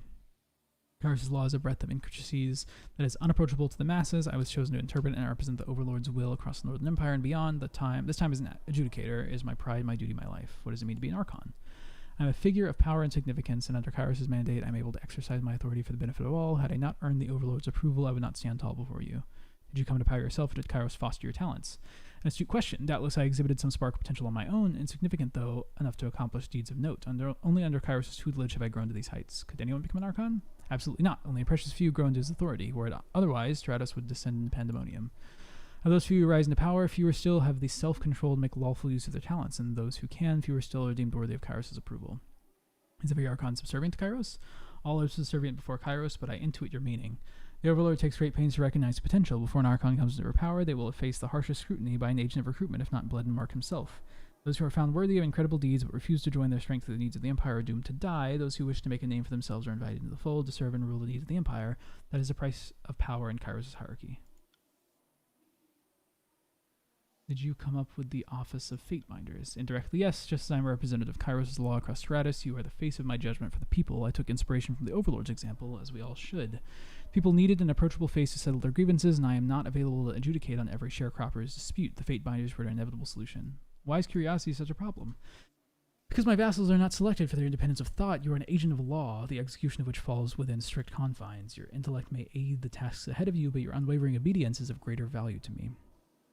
Don't you want me to interpret Kairos' law to fit any circumstance?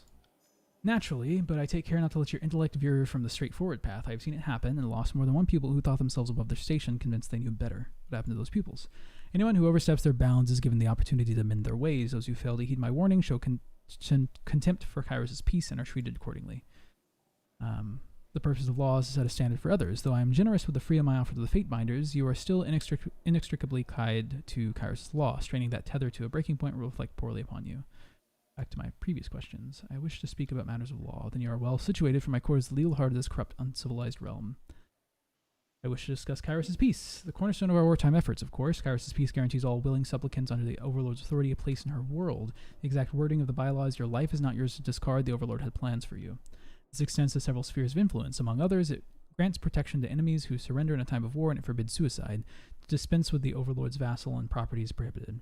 Remind me of how the Overlord's name may be used. It's not forbidden to cross one's tongue with Kairos' name, but it behooves one to use caution and respect. The Overlord's name is not yours to give, whether to progeny, product, location, or abstraction. Slander of the Overlord is punishable by death. There's only one Kairos, and her name is safeguarded. No one may say Kairos and have it obfuscated by second meaning. Neither will her name be associated with trivialities. The gambler will not attribute his fortune to Kairos' luck or his misfortunes to Kairos' scorn. Such an association lowers the Overlord in the public estimate and is rightly considered slander most foul. Let's discuss the Old Walls. Old Walls are forbidden, as are their contents and their denizens. Owning any item for the Old Walls is considered trespass, regardless of how it came into your possession. Mind that in the course of your travels. As the Old Walls extend across much of the tiers in the Northern Empire alike, Kairos permits her servants to pass only when she has sculpted the landscape to permit traverse. Under no circumstances are you to enter the breach in the Old Walls, even for a task as innocent as crossing to the other side. If these restrictions seem too severe, I would remind you that they are for the protection of Kairos' subjects. The Overlord has no desire to see harm needlessly inflicted upon her loyal followers. Remind me of the Magician's Folly. Practitioners of the arcane arts must be sanctioned by one of Kairos' guilds, such as the Blood Chanters or Forge-bound. Rogue magicians with a tenuous grasp of unknown powers will not be tolerated. Ebb lowers her gaze to the ground, thumbing the cords of her bandolier and thinly veiled attempt to appear uninvolved in the discussion. So long as your Tidecaster remains your deputy, she will have the protection of the court, but not a moment longer. I must allow you to have the most fearsome agents at your side to dispense justice, but you must remain culpable for her actions. So if I start fondling that tall slab of handsome over there, you're the one guilty of molesting him. I can live with this. She points to Nunaval, who shuffles nervously at Ebb's glance. That reminds you talking about all that. I'm reading this article right now. It's like it's really relevant. Okay, I'll take a look at it after I wrap up streaming. Yeah. What's it about? It's about basically breaking the rules and how to get away with it.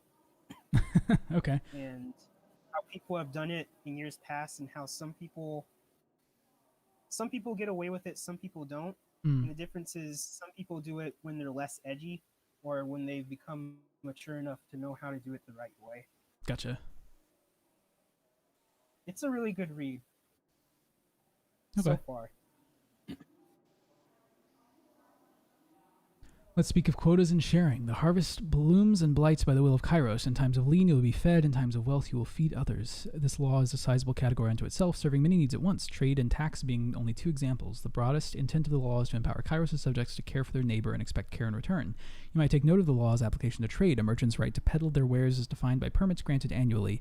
The regional authority has the right to decide if a merchant sells cabbage one year and sandals the next. Anyone breaking through the restrictions is subject to immediate forfeiture of all assets. You need not concern yourself over the nuances, at least until they apply to this contested realm in a time of peace. I'm curious to the restriction on forbidden knowledge. Kairos herself sets the standards of what can and cannot be known. These restrictions are rarely enforced, but they are worth taking into account. During the war, for example, Kairos deemed the knowledge of the Vellum Citadel taboo. No one may possess the wisdom that has fallen repository save Kairos herself. Calling it all taboo seems a bit overkill, but to play Kairos' advocate, the world would hardly be safer if all had access to the lore of making poisons or the art of arming brigands in fine bronze. This is for the protection of her subjects. Before the coming of Kairos, during the ages of anarchy and discord, powerful knowledge and undeserving hands leveled empires without thought or mercy. Kairos has no desire to revisit those dark times. Am I beholden to these laws? That should not be in question. We're all subjects of Kairos. Her laws define and regulate our very way of life.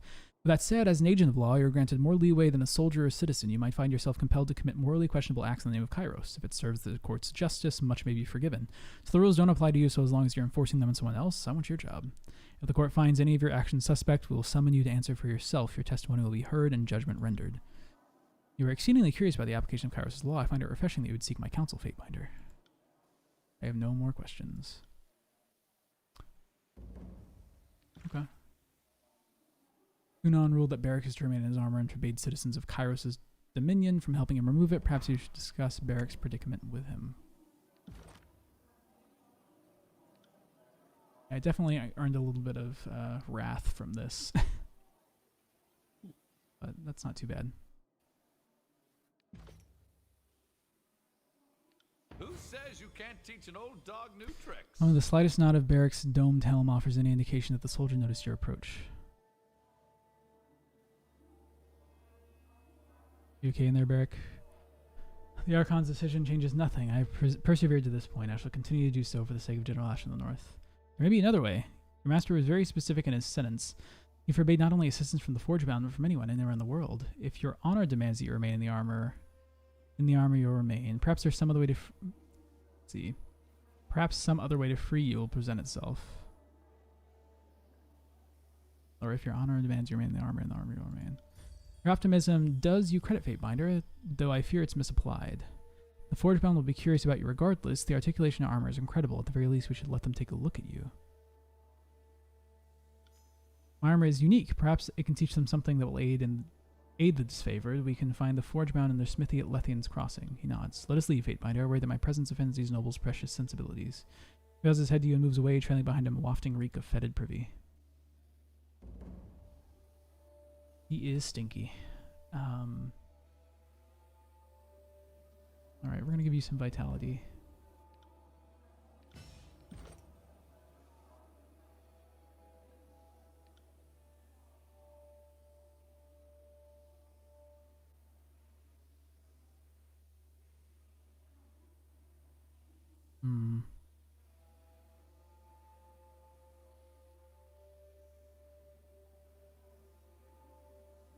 Improves lore skill or has their defenses reduced. I kind of like that. Gonna be useful for a party with 2 mages.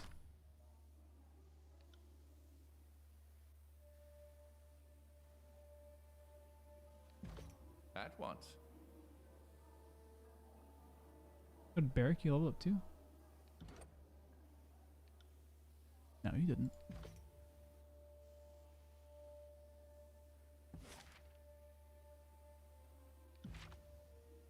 Let's go to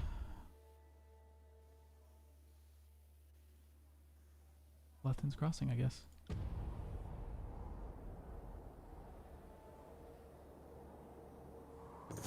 There we go. Finally. While making your way through the wilderness, you come across several dense shrubs liberally dotted with crimson berries. The fruits are plump and ripe with a thin skin that gives slightly under the pressure of your touch, hinting at the juice within. I'll defer to Ebb. They're delicious. Ebb chuckles and plucks a berry from the bush, though you notice she doesn't actually eat it. They really get the juices flowing. Try one. She made me sick. You spend the next several hours alone, muscles contracting, finally sickness passes to you. Cool, thanks, Ebb.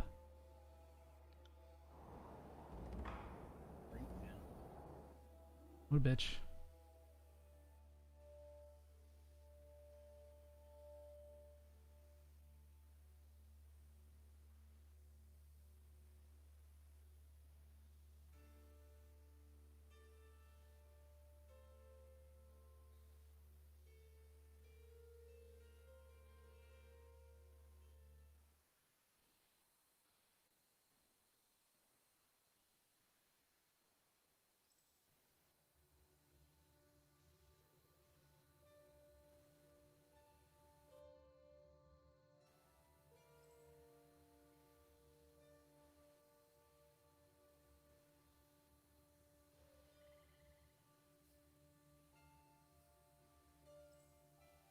Okay, that's the whorehouse. Where is the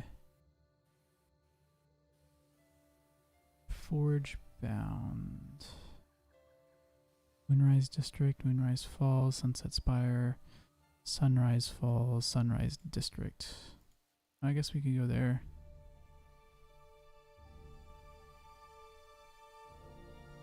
Oh, I got a missive.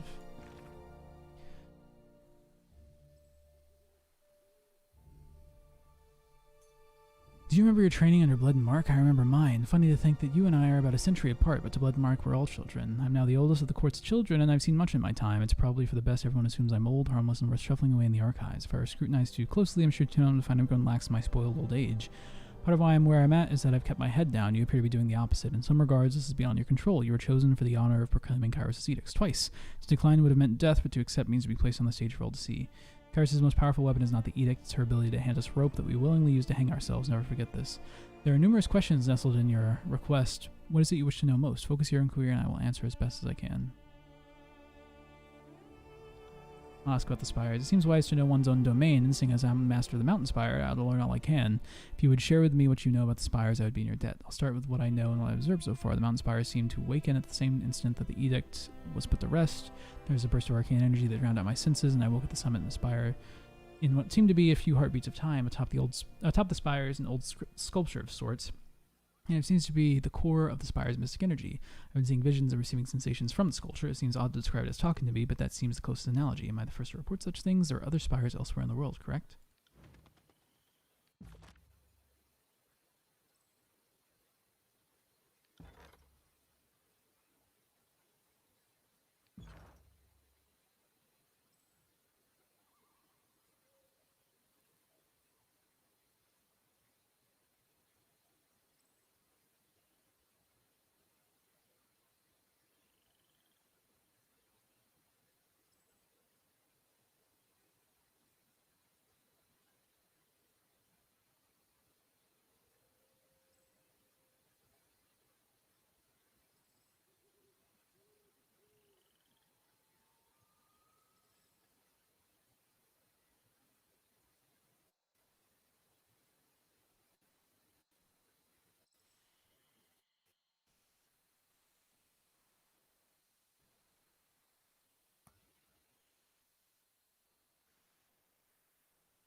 I thought that was the entrance to the Sunrise District.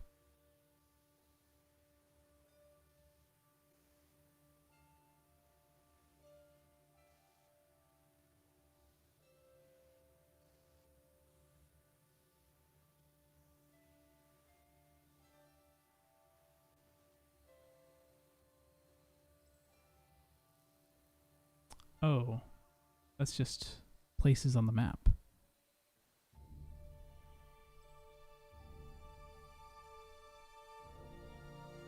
They're not places I can go to. Gotcha. Okay.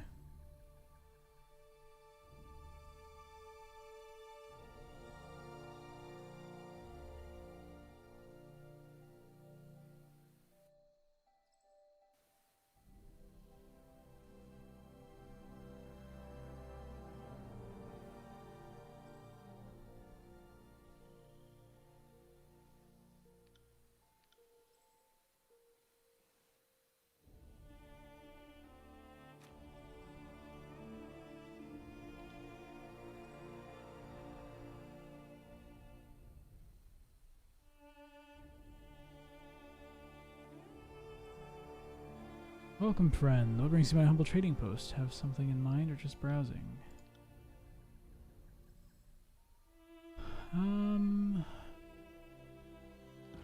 There's some stuff to sell, right?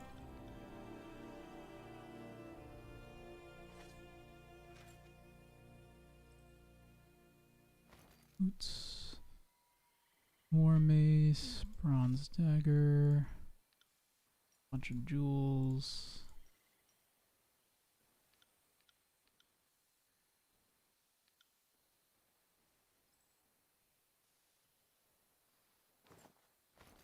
Armor that I don't care too much about.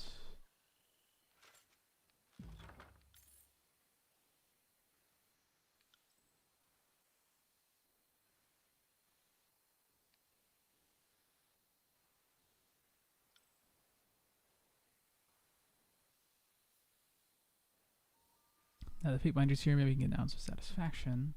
I got this thief pawning through my wares, but this coarse route won't let me report her. By all rights, she should be in chains, not conscripted into some gang. When she comes back and decides to shake down my business, this time with the law on her side, I can't stand by and let that happen. My gang needs recruits, especially ones who are quick with their hands. We'll use little Windhaver here to pick locks, pry apart traps, and well, let's say nothing's off the table. Chances are good she'll lose some fingers before the fortnight is over anyhow. I hear both sides of the story, but understand my word on the matter is law. If it gets the attention of the court, I don't see how I could refuse. Have on faith behind her, I'll accept her word on the matter. What did Windhammer steal? Forge-bound weapons and supplies. My thing started to go missing weeks ago, but today I got wind of how the little wretches tried to fence my goods to another honest merchant. Why didn't you report the suspicion of theft earlier? I wanted to be sure before I wasted anyone's time with baseless accusations. She stole forge-bound weapons, not hammers or axes. She isn't that good. Little things here and there. Daggers, iron scrap, and the like. It makes you think Windhammer would make a good conscript. Full honesty, I've been watching Little Thief stealing for them forge-bound for weeks. I've had my eye on her for conscription, called this a test, and she passed. Keen for a common settler, this one, Scarlet Fury material.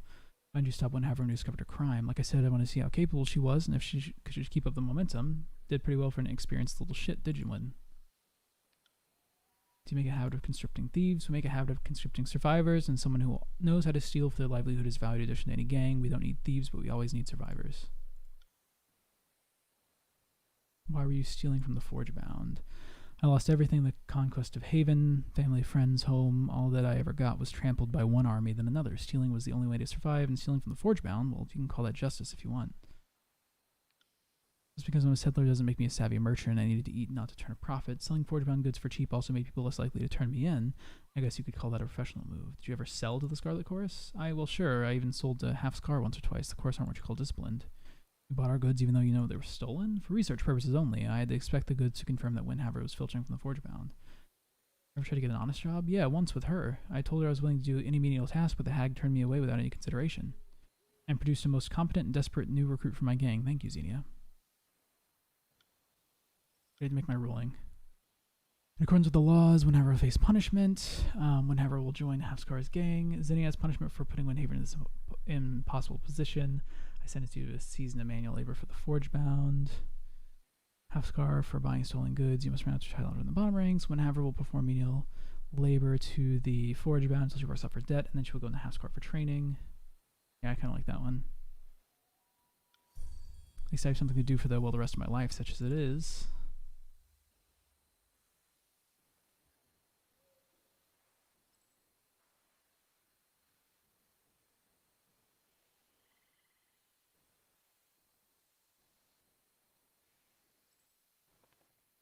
Tier Smasher, Forge-bound Merchant. Where's the actual merchant, though, that I need to talk to? It's not Helena, is it? Or Helena? Nope. Maybe it's in here?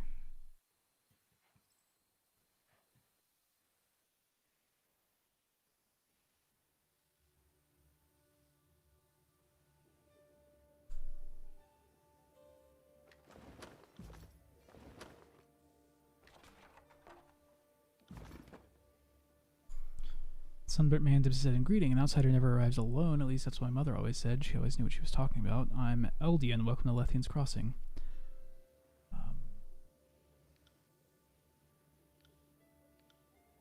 What can this old fool do from you? Can I ask you some questions about Lethian's Crossing? Oh. I don't care that much about this. So much. Just gonna exhaust the dialogue. What's your thoughts on the Brotherhood?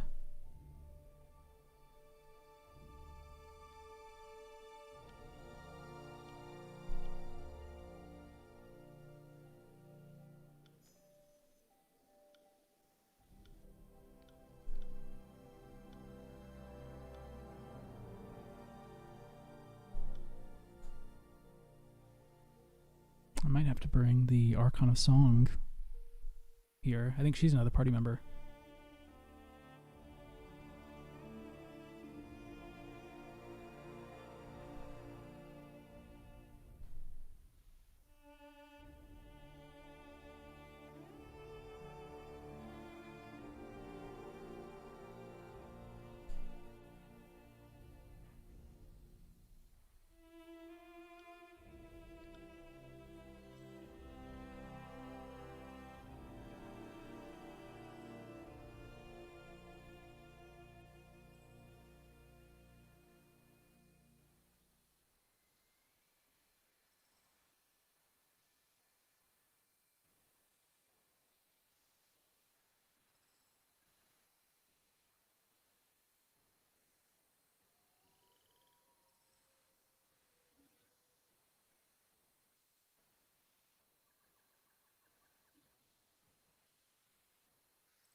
maybe it's in here.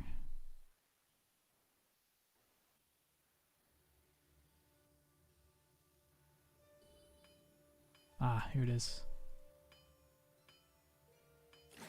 Got it.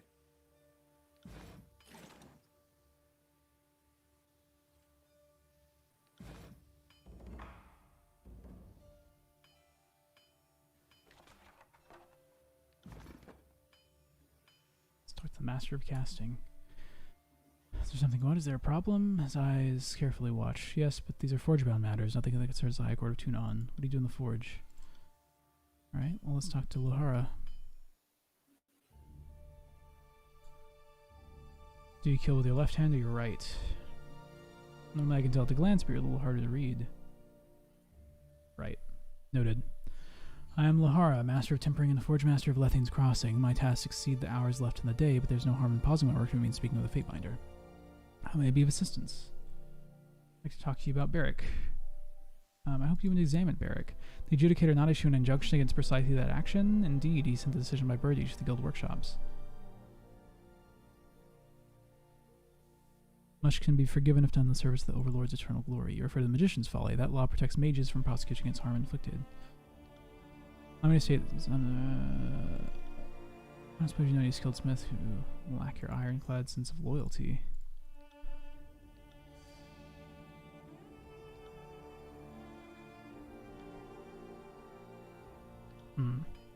Actually want to try a different dialogue option there. I'm going to save and load that autosave.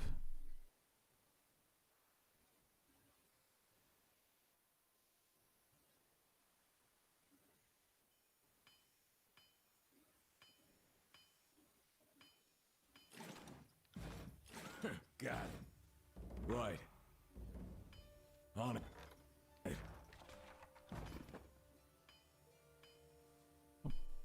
Not a command. Stop. There we go. Can't do. What's with all these how it started, how it's going memes on Twitter? Oh yeah, Everyone it's a new posts thing. these now. It's an old thing that they're making new again.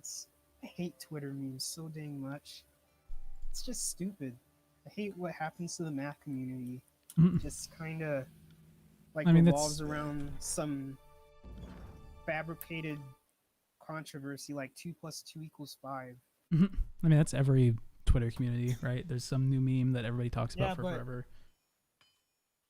Yeah, but stuff like that is just like, it's so... Yeah, it's just...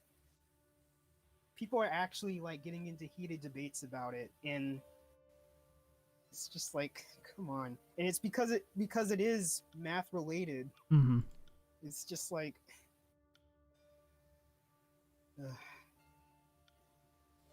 I don't know. I like following the way meme trends go, but sometimes I don't like seeing the way it goes. Like, seeing it happen in real time, it just feels like everyone's, I don't know, drinking some red Kool-Aid or trying to be in with the in crowd. It kind of gets on my nerves. But then again, it might be people trying to put a new spin on something, but usually whatever spin they have on it isn't that impressive, in my opinion. Maybe I'm just spoiled, maybe I'm just elitist, but I probably am elitist. To some extent, everybody's elitist, right? Yeah. Let's hope so. Anyway.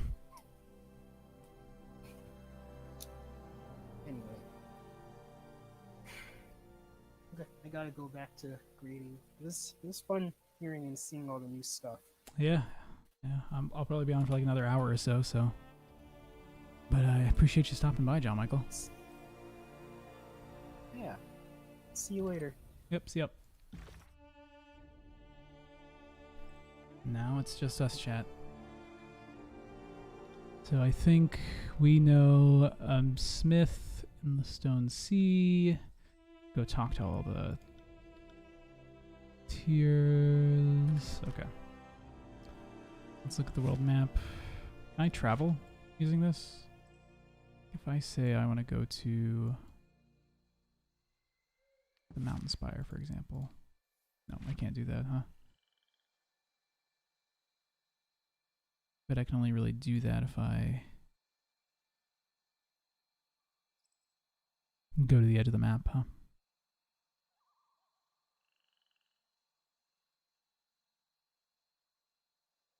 Fast mode active.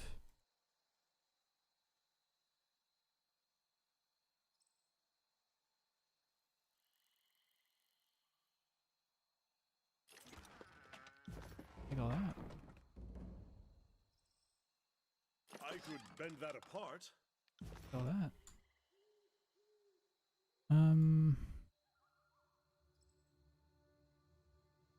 Eldian's house, the forge, sword of sheath. No, we're going. I guess we should probably go to the spire, huh? What's the old walls entrance?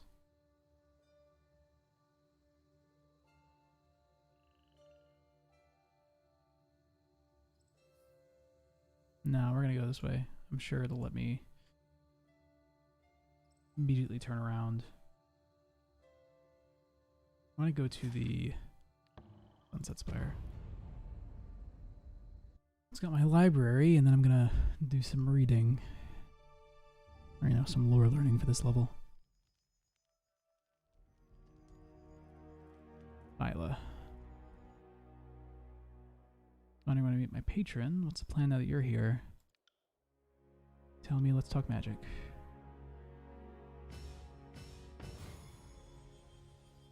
I don't know anything about control fire, right?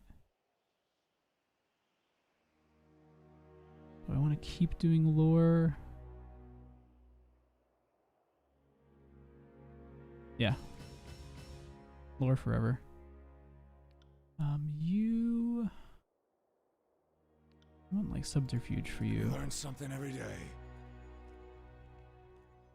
Alright, main character. I want to give you...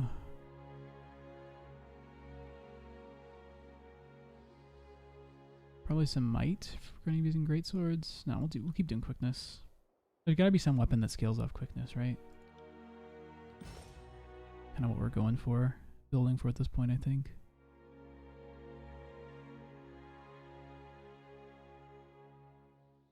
Steal health from the Bane.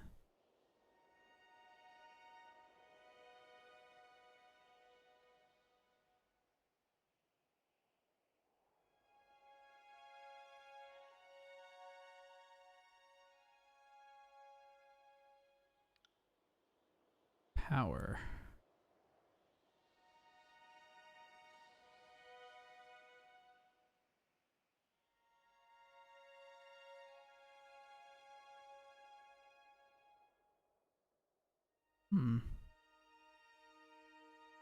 Ooh.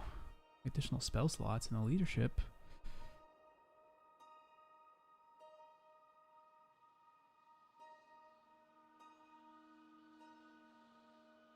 Leadership seems pretty good.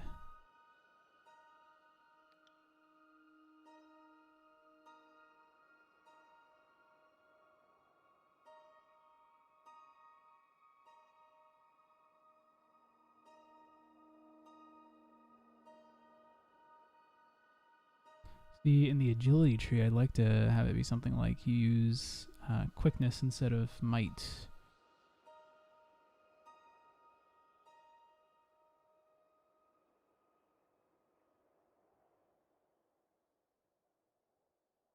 Or something like that.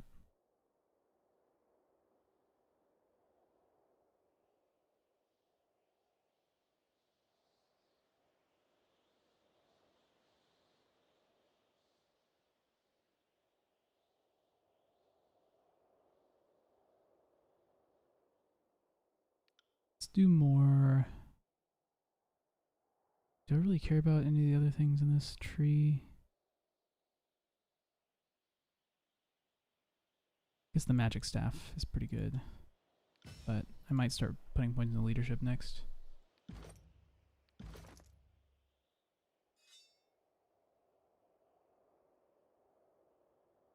I need a better staff.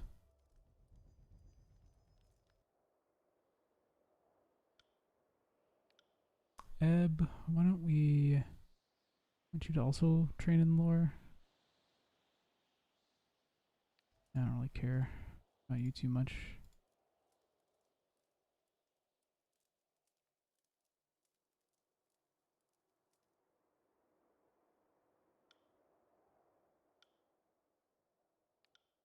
I get more recruits.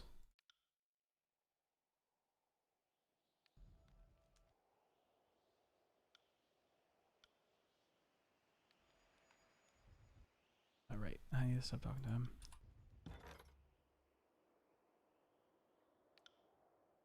New items since last visit.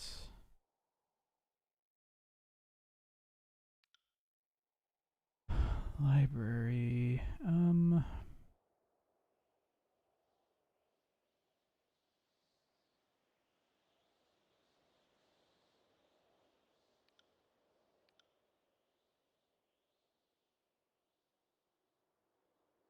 Control grave light and control illusions. Pretty cool.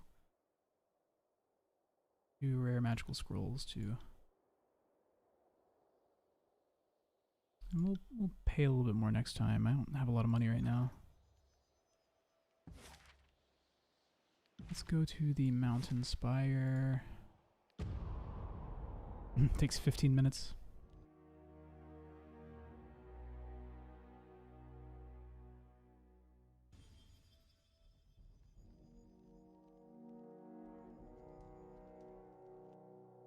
Peakbinder Cesper. Wine.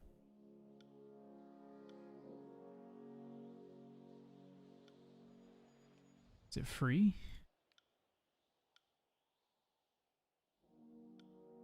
Train self.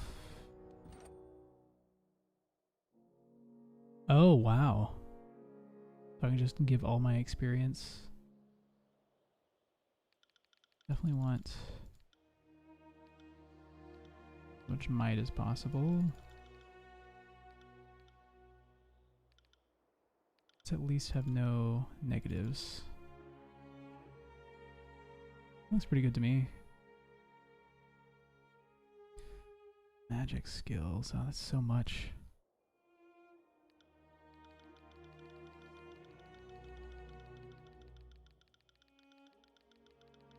I think I had like 108 lore.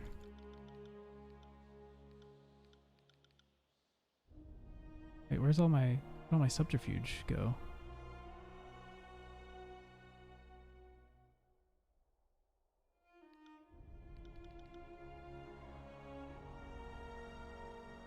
Am I missing something here? Oh, it's my resolve. My resolve is lower. Put stuff in strength, huh?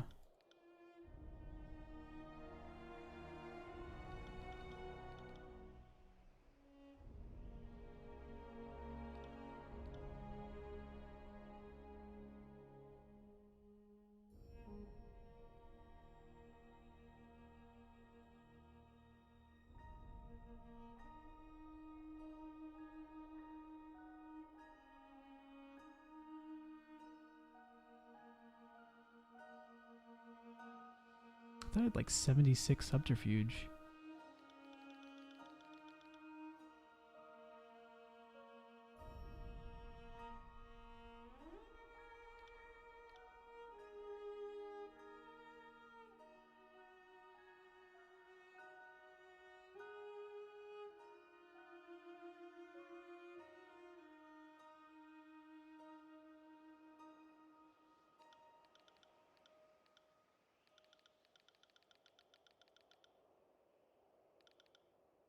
Oh, maybe I had 103 and not 108. Maybe that was it. Alright, combat experience. A lot of,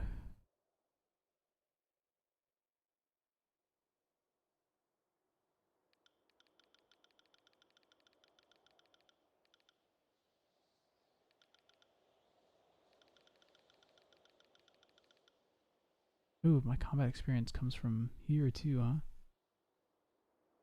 It's not too bad.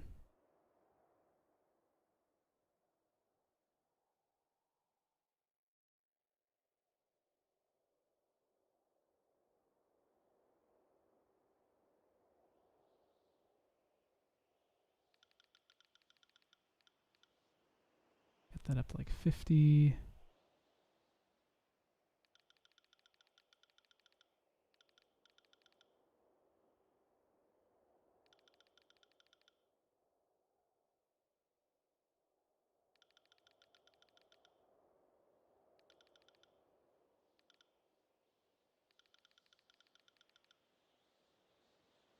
control. What else should we control? Horse.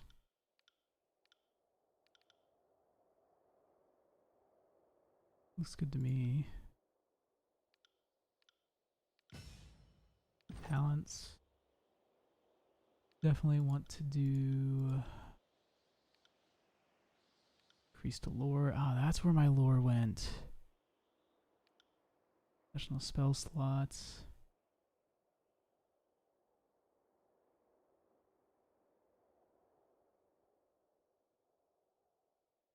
Damage with staves.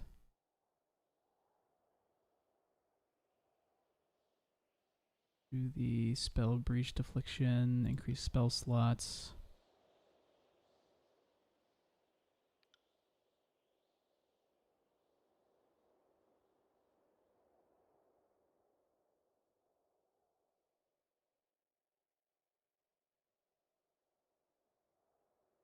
Marking effect to the thrust ability. Attacks against the marked target gain bonus accuracy. Let's get the additional quick items, I think.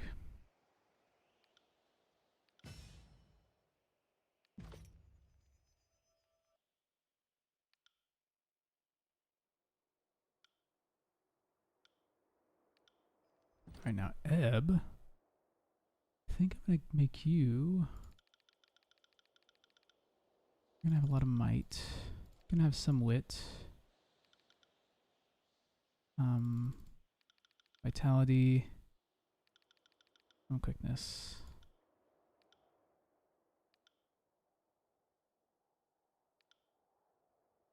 Yeah, that looks good. A lot of two-handed weapons.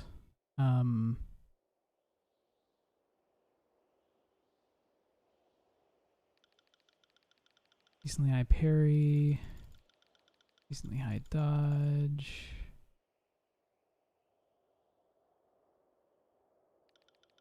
Decently high athletics.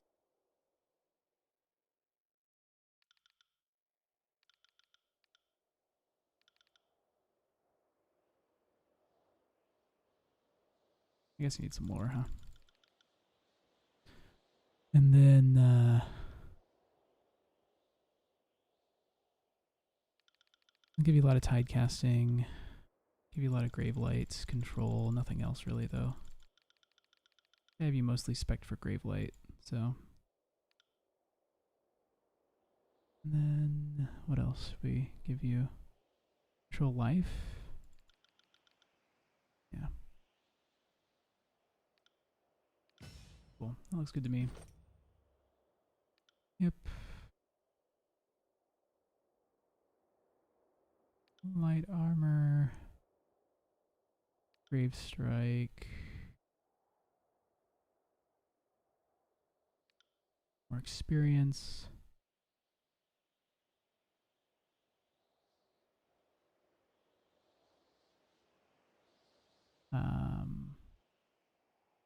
Runic barrier. Frightened Bane.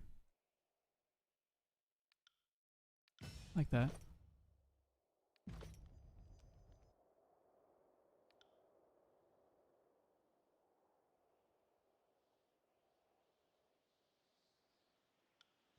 Cool. Alright, let's go get our spells together. So lightning, touch, with all of the accents.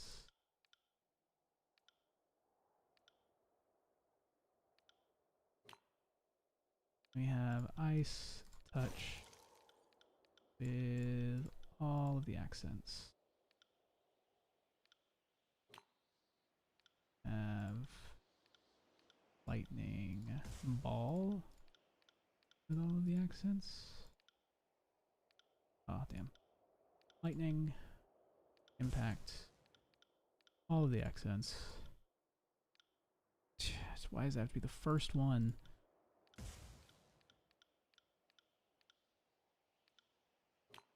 And then ice, impact, all of the accents.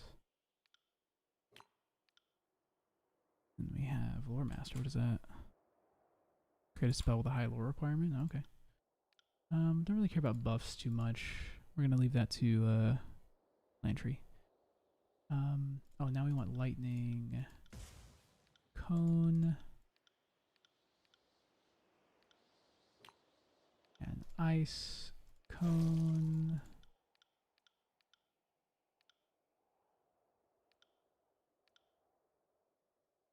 Oh, actually, I don't have enough lore. Maybe instead of accuracy. Now we have illusion. Channel illusion's pretty good. And then I think the 2 force spells.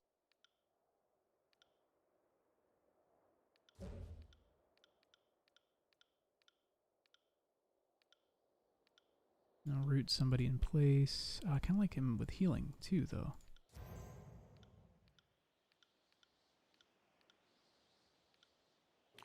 Okay.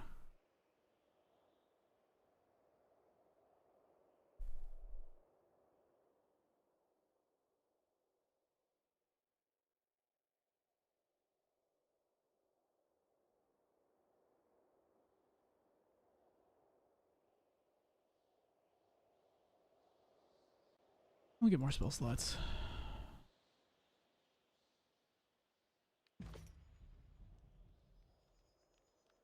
Oh, and then I need to do the same thing for Ebb.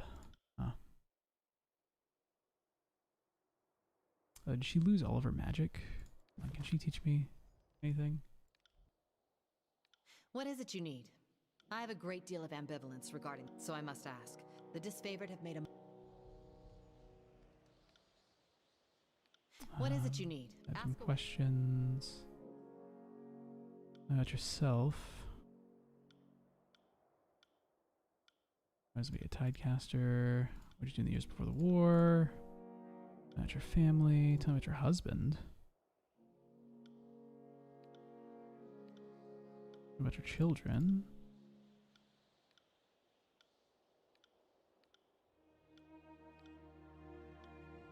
About the rest of your family.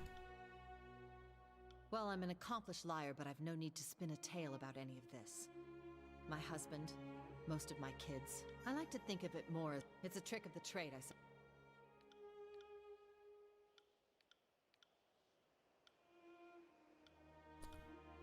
Ask away. I know a great deal of the mages of the Tears. Cult to Jade, Archon of the Tides, is the founder of the School of Tides. Five Wives is the name for both the historic landfall of seafaring humans settlers in the Tears, was the name for the archipelago where the first settlements were founded. I know a great deal of the... I want Ask you away. to teach me What is it you... Ask away. magic. You know, I normally charge for this, but now, you know that's...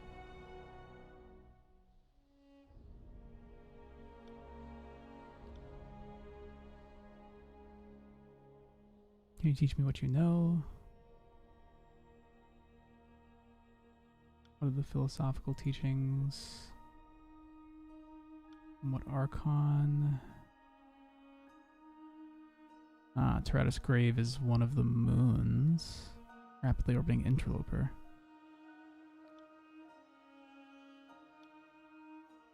You control water. Do you mimic the tidal effects the moons have on the water? Tyranny's grave is the big one. Interloper is the one that moves in the sky.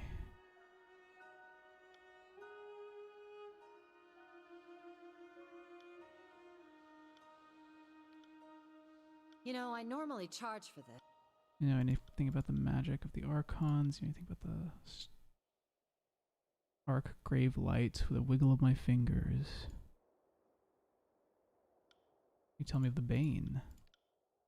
Ask away.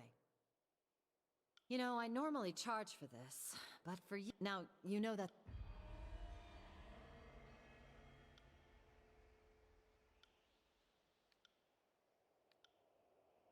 Okay, I have to have more loyalty for her to Ask away. tell me. My one concern with Barrick is that he's still loyal to Graven Ash, and not to you. Varric seems steadfast, faithful, and dependable. But if it comes down to you versus Graven Ash, therein lies the test.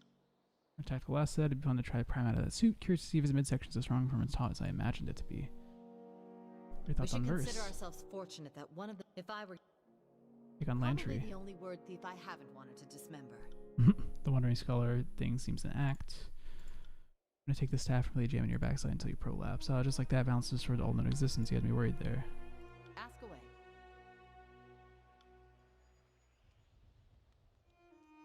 Okay. I don't know what magic you knew, though. And I might have just wiped out all of your spells, so we'll teach you what I know, I guess. We'll do Lightning Touch, because that's always useful.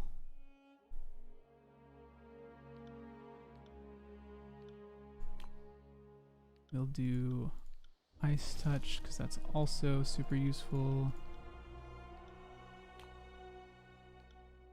We'll do a little bit of healing, also always useful. It takes 55, okay. How about more range?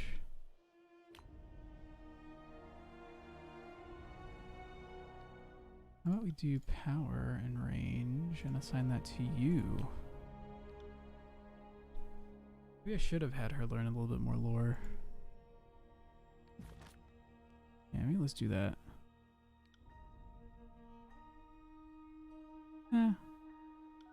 Actually, we should be okay.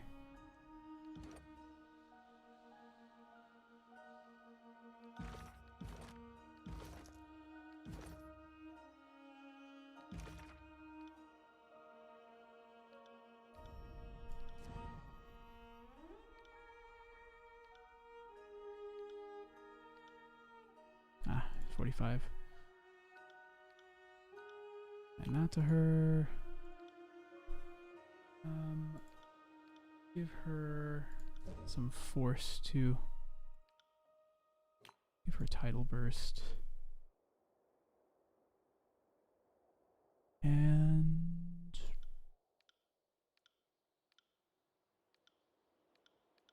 how about a buff?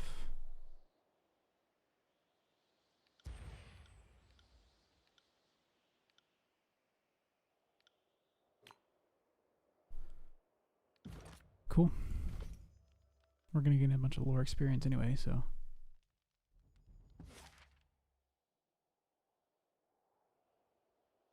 Oh wait, there's more items here, huh?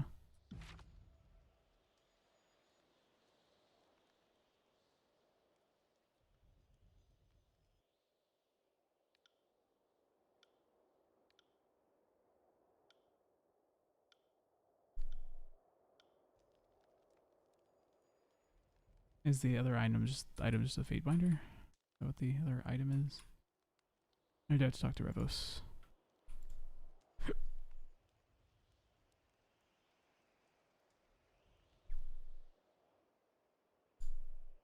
Got a Beastman cub. Oh, it's a huckster. Are these stolen? Covers the law of quota and share meticulously regulates tradable goods. Permits are issued to deserving merchants on an annual basis. Former wool peddler, maybe. Oh yeah, that's right.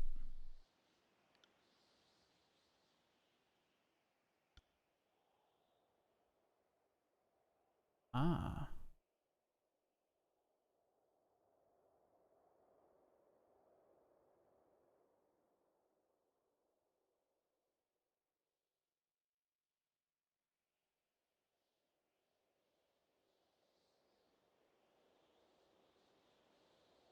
Increased recovery though.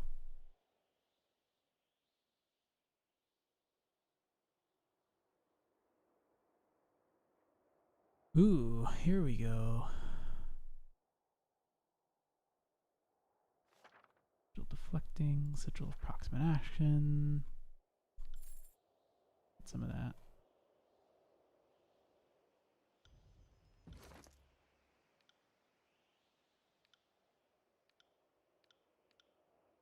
Where'd you put that? Oh, it's in my inventory. the sigil of proximate action?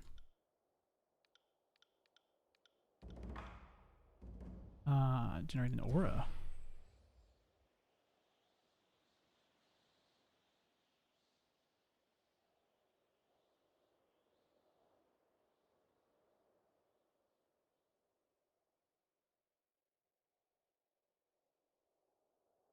Ooh. Increased precision. Illusion doesn't have it. Life has it. Oh, wow. Allies within the, surround the target with an aura of healing energy, and allies within the field recover health over time. That seems pretty useful. Force? Yes. Generate an aura around the target that prevents allies from being knocked prone. Ah, that's not too good. Let's do the healing one.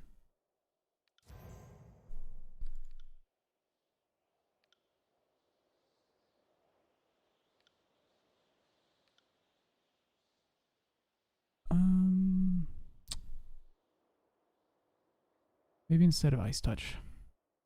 Yeah. What was the other one? An accent?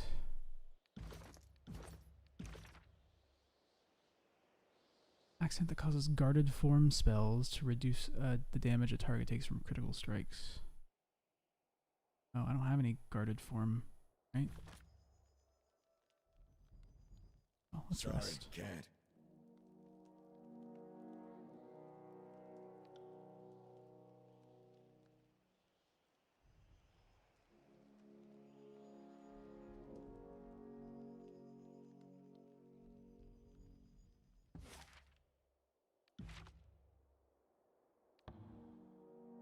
Alright, let's go to Cacophony.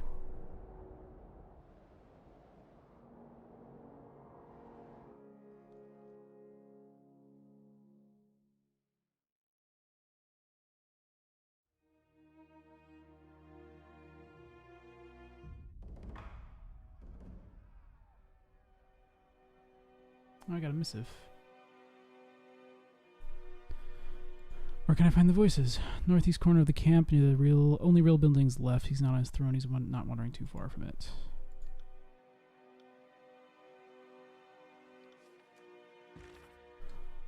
You're correct. There are spires all across. Exact distribution. Spire behaves as an arcade lodestone. There's a constant field of magical strength around a spire. If you imagine the mystic sea resting atop our world, the spires seem to spin and churn this magic, creating a spell cast even with a modest effort will materialize with powerful results. Second, and I'd say most tellingly, Kairos' laws against entering the old walls, but there are no laws against the spires. You can infer from this that means Kairos has no issue with the lay folks messing with the spires, but wishes to keep us safe from the old walls. Uh-oh. Man who had built a shrine of Kairos on the base of a spire in the far southeast. No evidence of falsity or slander. His shrine is the most reverent and loving tribute I've ever seen.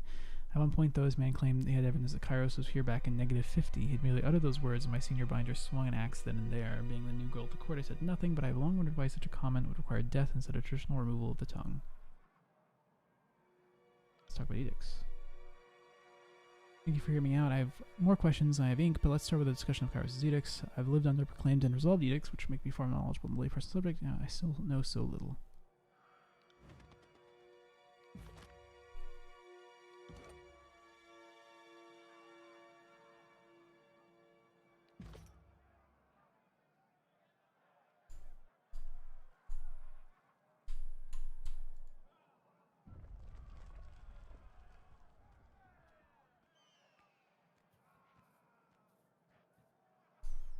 Got a problem we can't settle. When we plot against vile arson, we agreed to split the spoil 4 ways. But not the rings, rugs, and booze bottles laid bare before us. Seems some folks feel entitled to more than their fair share.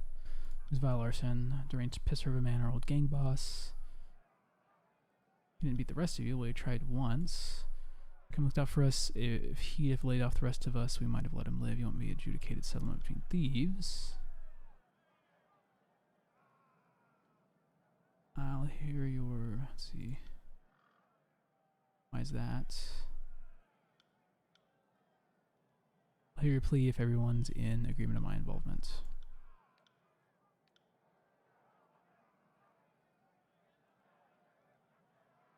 Go on, but I should tell you now if you try to lie to me. We all got tired of being cut on and watched him torture Nils. When Requiem suggested the plan, we were able to lure him into a trap. I first used my finest hooch. I brewed in the bronze boot I found on the battlefield. After a couple hours, I had him nice and relaxed, stripped him off his armor, distracted him after that. So when I snuck out from the straw bedding, Arson never did anything. Eat, sleep, or shit without a weapon. We'd hobbled him enough he was able to hack him to ribbons. Eventually, he started crawling for the flap of the tent. Requiem had stationed me, so Arson's throat to end it, dismembered his body, and spent the night scattering his bits between the farming pit, two latrines, and a salivating beastman. It was bloody and long work, but it was damn well worth it. I just stood and watched a few tents down. I'm sure someone heard the screams. No one came running, so it worked out fine. Why are you fighting over the goods? Guess it's just in our nature. Who will lead you in Vile Arson's absence? Requiem, she saved us. Requiem. I'd follow these girls in screaming jaws of death. They asked me to. I don't care which one's leading us when we get there. I made my decision.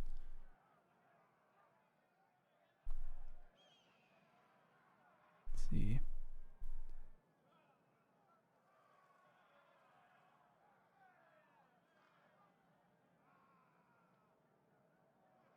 Josh goes to Chaos. For carrying the burden. The majority of the shares go to gnashing Nils and recompense for the crime she suffered at the hands of Vile Arson to poorly motivate his death. The rest will be split evenly among you. See, I figured it would be the majority would go to Requiem because she's the one that's going to be leading them, and then the rest is split. But it seems like we'll just split it that way. If I can't get my full share, I'd see it go to Nils anyway. Got no complaints. The order shared by virtue of pain endured. It's a fair ruling. If she's the most harmed, a proportional award seems entirely fitting. I think having like the reputation increases throws off the having to interpret the answers, but at the same time, I like to know what I'm getting myself into when it comes to some of the words here.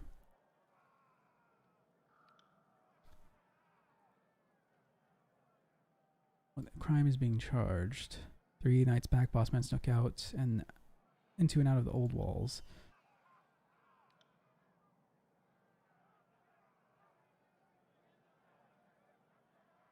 The old walls are indeed forbidden. There's no leniency in the interpretation of the law. I can send it to you now, Dirge, or I can hear you plea.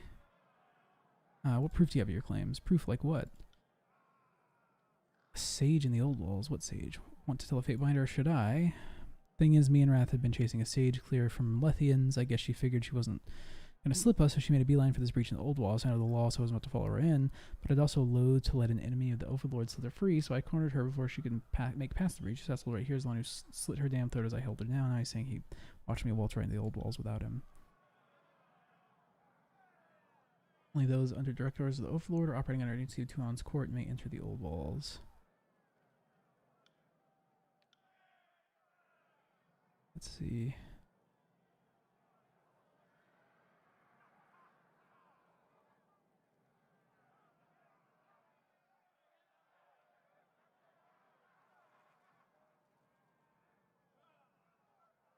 Given the circumstances, that's the penalty. Just give 50 lashes instead. Sentences death, criminal NC. Actually, I'm going to sentence Wrathrot.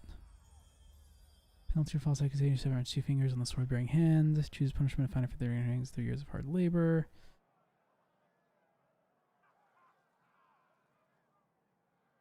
I'll let Wrathrot off the hook if he licks my boots and begs my apology. I'll let Wrathrot if he licks Barrick's boot and begs his apology.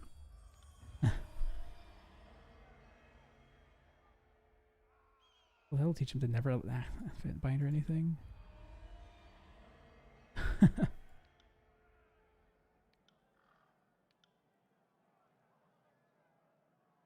Get for getting me involved.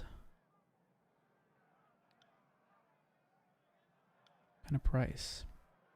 Such as, if I were to give you information and you act on the information that benefited me in some way or another, would be a shallow price with a nice payout if you get. Or you up to during the war, heard any rumors lately? Heard some victims set it up on spikes. Had a little blood, or can you point me? But I disfavor they're giving Brawn Brotherhood a go of it. You want to bring back some disfavored fingers? Or a story behind your name. Made abscess, had whittled it for weeks to stab in my spine, only didn't kill me. Just gave me this limp.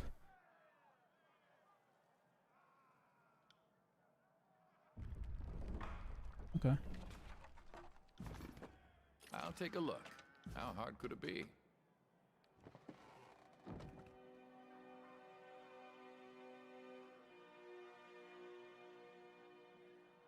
That wasn't so hard.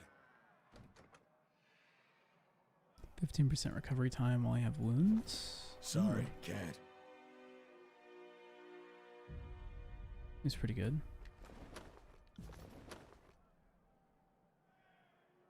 Dalliance. Need the bodies. What's going on here? Fate Binder. Hardly the Fate Binder may stay me from smearing the grounds with their blood. Tell us your thoughts. We gotta throw them in the pit. Let the lone survivor join us. The way the chorus, right, boss? The pit serves for merriment and to weed out the fen-sucked weaklings like you. In this case, it'd be a waste of resources. These are part of the splinter that held off its favorite of Edrian's well for many months. We should integrate them into my unit of Furies.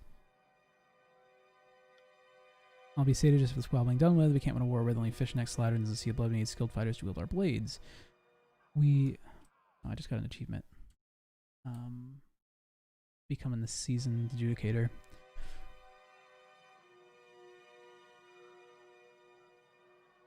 Might be made of tears not loyal to Kairos, the chorus, and an open cattle call. The any turncoat has got a sharpened weapon and a decent pair of boots. Dude, let's take on the Scarlet Fury. I'll see them assigned to a suicide mission at once. If the Hindbackers can survive that, they'll be worthy to serve my Furies. Fury refers to grow their ranks of an army. Can't be controlled to manage support. Yeah, whatever, Barrack.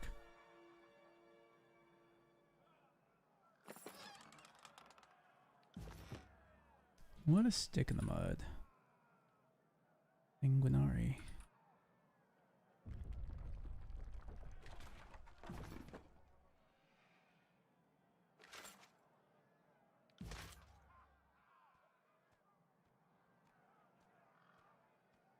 Can't do that. I wonder if we should have brought Verse here.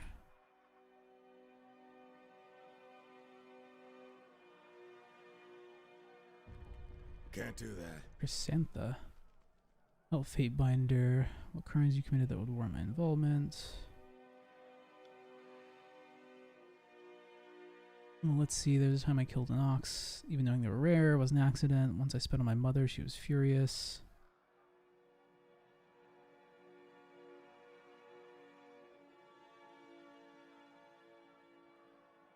And Kairos is my middle name.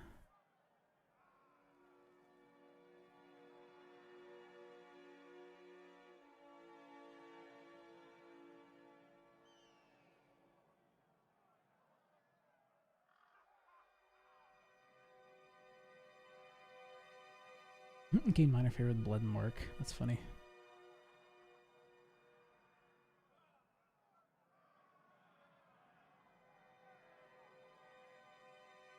And luck with beheading.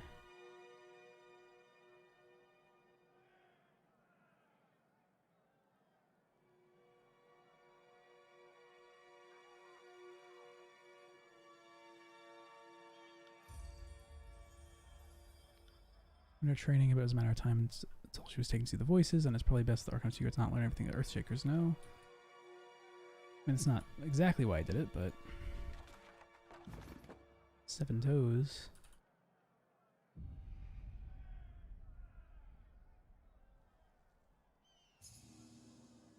Ooh. Slow down. Let's take a closer look. What's up, voices? Let's talk. Sorry. Fate Binder. It seems a lifetime ago we bandied words with the Archon of Greybeards in the war tent. We're pleased to see you return to our fold. If proclaiming or resolving the same edict weren't impressive enough, you found that temerity to reject Graven Ash and support our right to conquer these lands. You deserve a just reward that's over. It's too early to charge ourselves, but there's plenty of war to fight.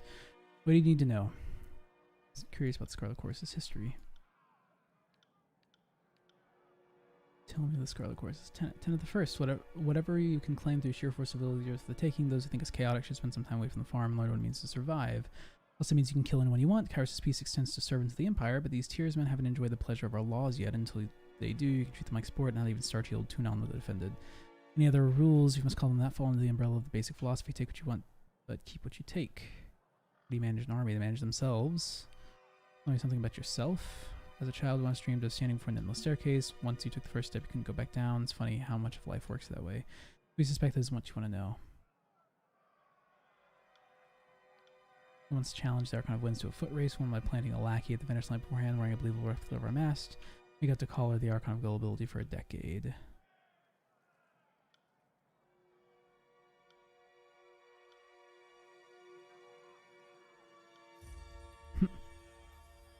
Curious about your history. By all means, then, would you prize secrets from our green flame or look in the calming wind of our brilliance? Well, you cannot. Every secret is as precious as a 1,000 lies, and we'll consign you to interrogators. Yeah. How about us? You trust our heart's content, show no mercy. We speak to yourself in plural form. We are multitudes, an army unto ourselves.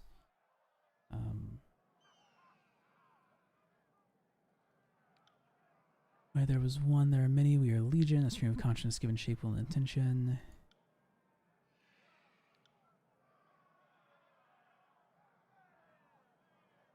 Or art. Let me rise to power. How do you escape the shadow of guilt? What we did what came naturally, of course. We took initiative before any accusations fly. We had our family driven to the city square and pillared among the masses of Kairos' unfaithful. For the shocked eyes of the community, we interrogated them one by one, flaying their skins with tanner knives and pulling their loyalties to the test. Father, mother, sisters, aunts, all of them questioned, all of them found guilty. We tortured enemies of Kairos for the safety of the Empire. It was our ardent hope that someone would recognize the justness of our act, the uncompromising need to carve a place for ourselves outside of our unfortunate family. No tongue ear would recognize we called it Waterlog Marsh. You won't find our homeland on maps, but that's a story for another day. Were they guilty? We don't remember. We remember choosing to survive, and we remember the sound of skin peeling away from muscle. The rest was formality. It was all an demonstration for the Overlord. This one can be trusted, a message that was gratefully received.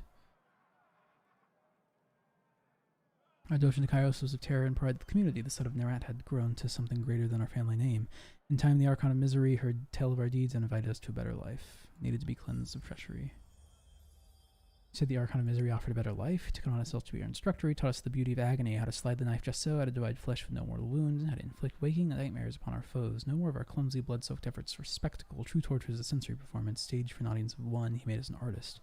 We were efficient at our work. Our names spread beyond the boundaries of the child empire as people whispered in private or shrieked it in fear. Whole galleries were erected to display our accomplishments, which were studied and interpreted by head-scratching scholars. Our talent with the blade, rope, and saw grew so renowned that Kairos' faithful and unfaithful alike believed we could still choose from their minds with little more than a stare. And in time, life imitated art.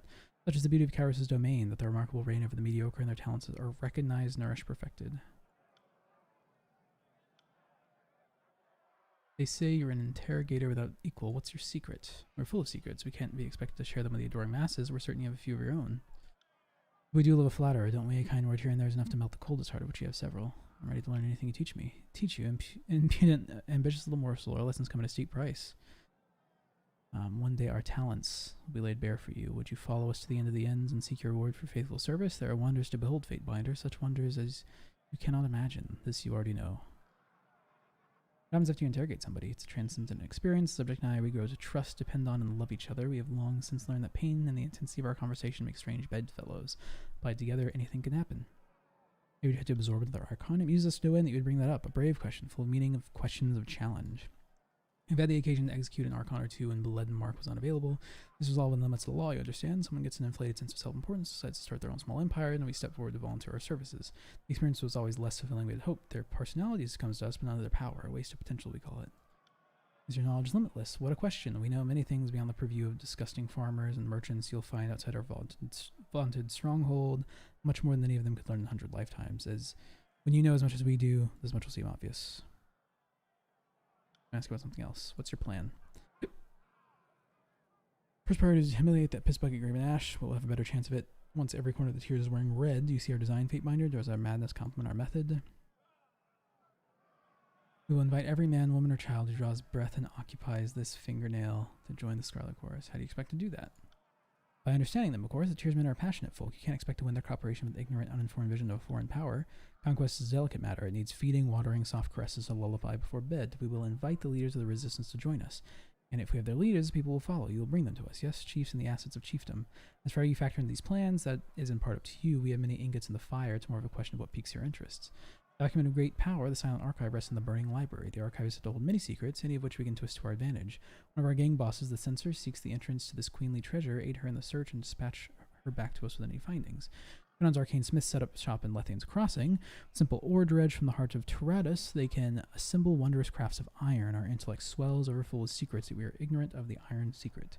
Seek out the Forgebound and their master, who even now makes for Lethane's Crossing. Have her sent to Cacophony. I will guarantee her protection and safeguard her knowledge. An artist such as herself needs to be shielded from the perils of war. According to the whispers of our spies, a graybeard by the name of Eldian may be able to tell you more. We are nothing if not receptive to the wisdom of ages. Report back to us when we're finished. Our intelligence may be of use to you. What can you tell me about the library? I got the Silent Archive. What do you know about the Edict? It's a great honor to be Kyrus' Firestarter. The sages have had plenty of chances to surrender, and a siege against their warding magic would have cost so many more lives. Who's your censor? Let me ask about Lethian's Crossing. I mean, I was just there. Can't.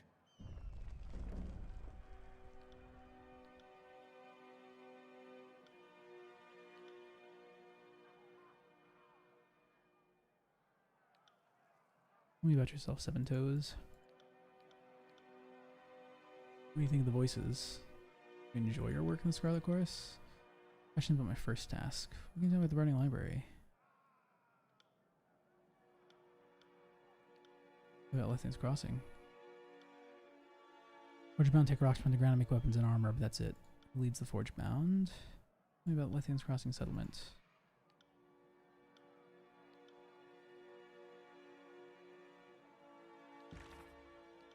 Okay.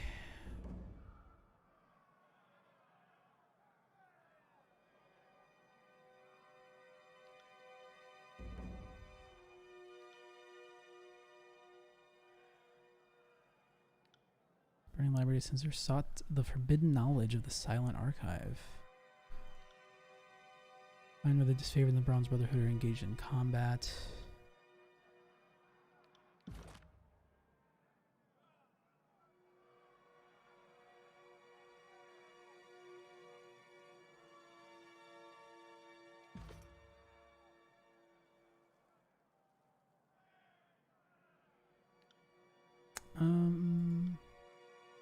Looks like let's go. I want to go to the Burning Library.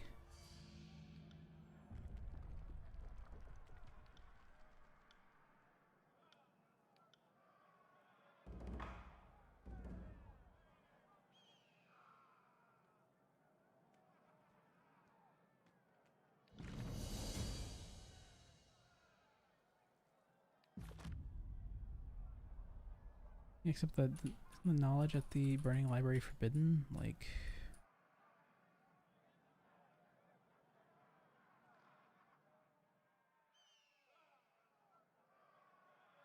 Kinda hesitating to go there.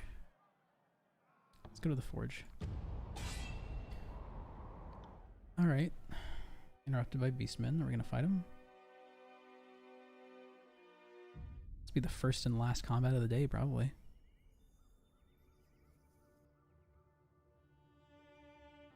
Know this scent.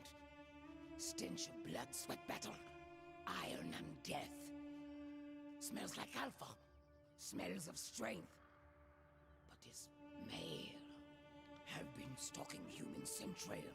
Have ranged many more than 5 nights through tribe and human territories of Tyr's land. Hunting for human called Fate Binder. For human who woke Horizon Rock called Mountain Spire. Have hunted hot high, cold low, wet dry. Traipsed far until paws bled, but always human who smelled of alpha, evaded beast woman.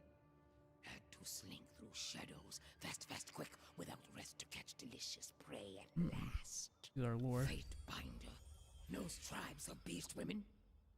Curious human.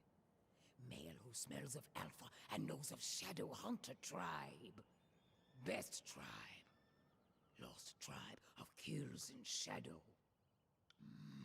Beast woman did not range so far, chasing scent and tracks of Fatebinder, only to step aside and watch human. Nope, nope. Will not move from way. Explain yourself. What does he want? Human. No human called Fatebinder. Kairos breeds words on paper. Fatebinder binds words to earth and sky. Makes ground tremble. Makes night cry, blood and fire. Human is not first Fatebinder. Kills in shadow, has hunted tribes of Kairos fear Fatebinder. Human Alpha claimed Horizon Rock called Spire, and Archons did not kill Fatebinder. Archons rolled over and whined. Covet So maybe you heard of me. hunts human realms to extinction. Rules its tribe of blood and ruin, starvation and death, seeks to slaughter beast women like prey. But beast women are not prey, are not flighty, feeble-minded humans. Beast women are savage hunters, bred to fight, kill, rot, like Fatebinder, who smells of alpha. Strong always kill weak, then grow weak, nor killed is migration of life. But kills in shadow is not weak now, will not be weak for many long seasons. We'll join Join Fatebinder. Fatebinder and survive Kairos' Want to join me? tribe. It'll have to be as my beta. Kills in shadow is not beta. But even alphas submit to stronger-willed primas. Many packs make a tribe. Is this not a thought humans also understand? Beast Woman will follow Fatebinder. Will not dominate unless Fatebinder begins to smell weak.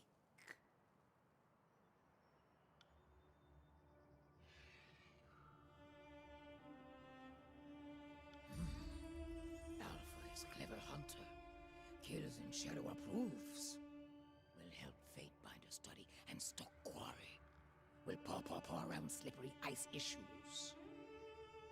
Do as I say. Role of bulwark. Role of second of enforcer is to inflict Prima's orders. Wild raving bulwark do not survive full seasons in Beast Women tribe.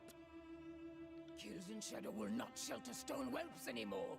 Scamper, run, flee! Do not want to see shadows lurking, stalking behind. Barb Cleft is leader now.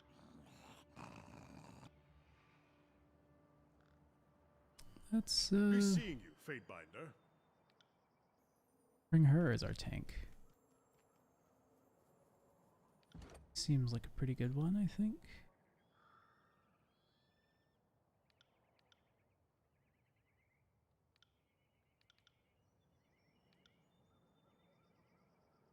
A lot of might.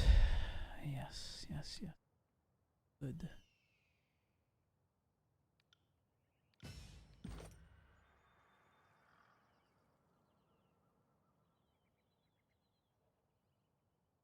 Let's see. Moves on arm damage.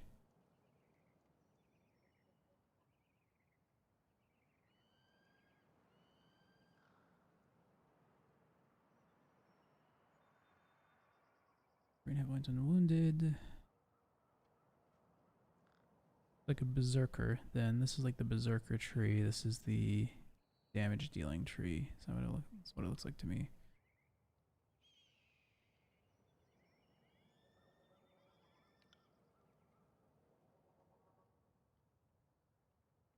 Kills in Shadow uses two-handed weapons as one-handed. Oh wow.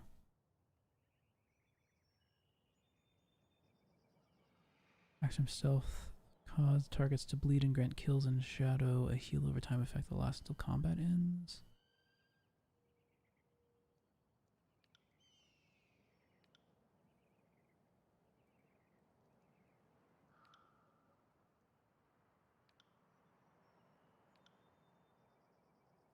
Okay, we'll see if this works.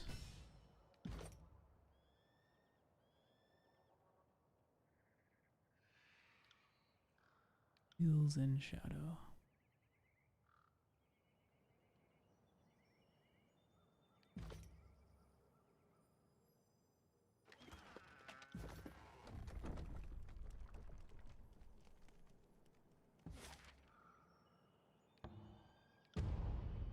Yeah, this might suck.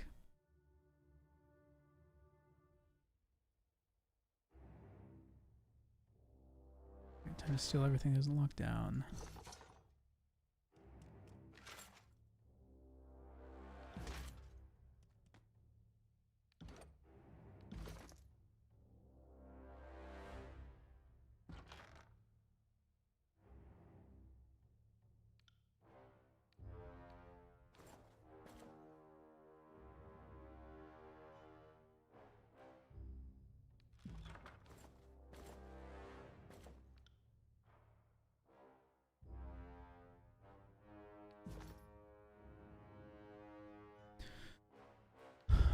Oh, fuck me, the Fatebinder. I mean, that brings me my Hunter Atelier. I take it you know me.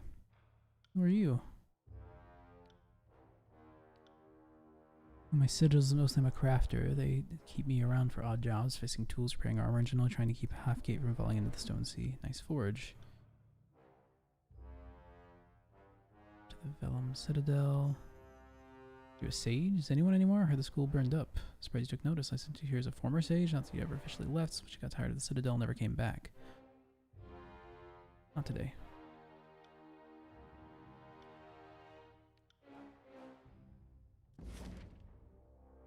Alright. I guess we gotta go to the spire, huh?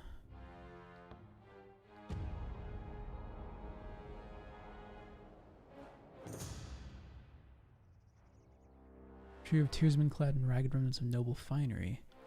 Paper Haggard. The woman explains that she, her husband, and her sister travel from their home towards the bastard city they've been beneath the Archon of Justice and swear eternal fealty to the Overlord's glorious rule. However, they've been harried incessantly by highwaymen and Scarlet Horse raiders alike in fear they may not live to see their destination. Speak with them. Your weapons remain sheathed even as you demand their refugees attend your authority as fate and biter of Tunon. Though the woman matches your gaze with steady resolve, the remainder of the quintet exchange nervous glances. Question them. Via a brief, large, and contested interrogation, you learn that these three individuals were members of the old aristocracy of Sunder. They traveled to Stalwart. Script them. Accept their oaths. You explain that your script is faith advised you, serve an extension of the Adjudicator's court. You offer to accept their pledges of fealty and absence for nominal fee. They quickly thank you for your offer, and in brief ceremonies off the road, you legally confirm the benefits of Kuros' peace. You grant them a decree that should shield them from predation by servants of the court, but warn them that it will provide no succor from brigands. The guards seem revitalized by this even small respite, and the group resolves to continue on the bastard city to join the court. Nice.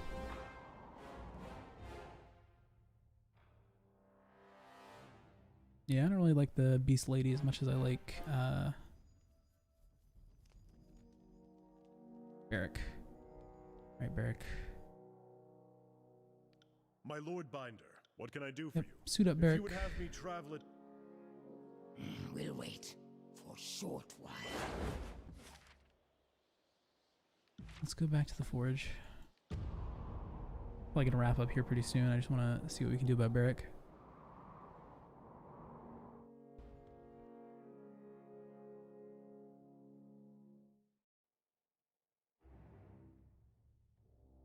Oh wow, he's a big one, pointy Damn too. it, Fate Binder, why can't you leave this be?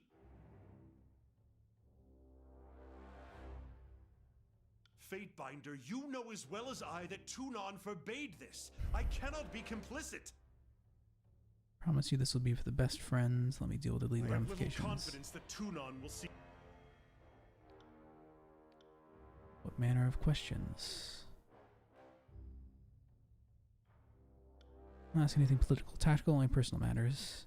Have you ever engaged in sexual congress? What? How can that be relevant? He doesn't understand the first thing about magic sympathy, does he? Important bear, particularly in the case of possible convergence of arcane energies to rule out resonant operation. I suppose that sounds reasonable. The Amaranth has prevented anything from happening recently, regardless of whether or not I wanted to. Before that, well, I had Legion. I spent the people I cared for deeply. The pride of the North, strong and beautiful. I shall speak of. I've never passed time with a mage or archon, oathbound, beastwoman, or anything else unusual. Nothing unusual. I've always heard there's a special bond between disfavored officer and their subordinates. Anything you're unwilling to soil with your perversion, which you wore forge-bound armor during the conquest, correct? And prior to it, was it sigil woven, enchanted against harm? I don't believe so. It was iron. Have you had any sigils or any kind branded onto your skin? I bear the mark of the disfavored and nothing else. Mark of the disfavored. The general sigil, or rather, what of it the Overlord's decree allows? Many members of the Legion scar themselves with it, binding their loyalty into their flesh and blood. It marks us family. Heard it said that Graven Ash protects. The sages had no direct knowledge of the Archon of War's abilities, but there are many, many theories. I don't suppose you can provide any concrete information. You asked me to reveal the great general secrets to a mage? That is too much. Graven Ash shares a strong connection with the soldiers, allows them to take on some of their harm, also sharing their expectations. You do not need repairs or maintenance on the armor, I presume, aside from oiling it and filing it down the pointier bits? No, wait, how did you know that? The smith stares in Barrick in thoughtful silence before retrieving the forge from a long bar of iron. Its end glowing red from the heat shields out to you. Next, you'll want to stick that into him through his armor. It's going to hurt regardless, but I expect quick would be better. Perhaps a little.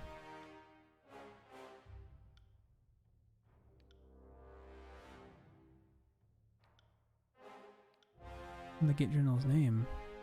It's okay, Barrick, you faced worse. I suppose that's true, though usually with a bit more warning.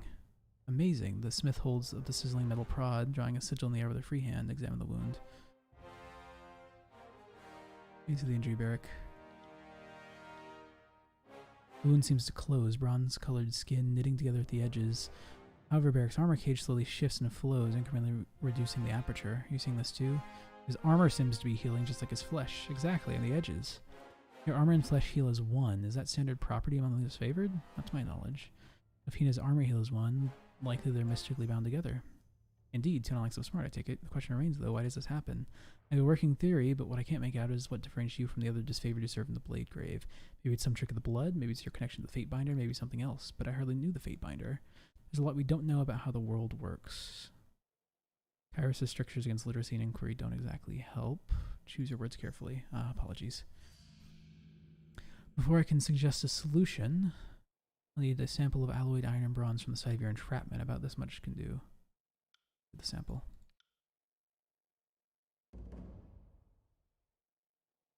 My Lord Binder, what can I do for you?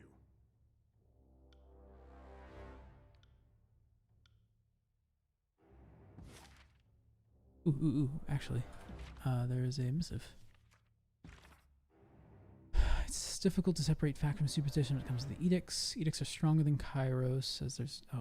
I dare say the edicts are stronger than Kairos, as there's no evidence Kairos can willingly stop an edict once we set it in motion, which is in part why Kairos edicts seem to have an until or unless clause in their wording.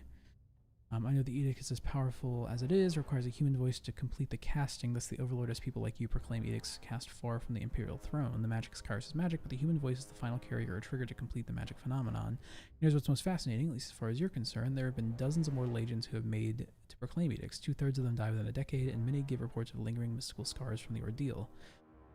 And there have also been a handful to resolve or break an edict. Those until or unless clauses get fulfilled from time to time. We see a similar pattern in history. Those who resolve an edict often live short lives, and many speak of arcane side effects of the shattering edicts. Here's where you're unique. To the best of my fact-finding, you're the first to proclaim and break the exact same edict. Whatever mystical power is involved in the creation and destruction of such magics, you're the first to stand at the terminus of both. Now, I know the spires can be awoken. It makes sense that if anything can or would wake them from slumber, a shattered edict seems the likely culprit. Kairos has other edicts in place throughout the tiers. If you truly wish to learn more, perhaps you should take it upon yourself to shatter those edicts. After all, if Kairos did not wish for the edicts to be broken, why include a termination clause? Knowing what you know of my situation, what would you do?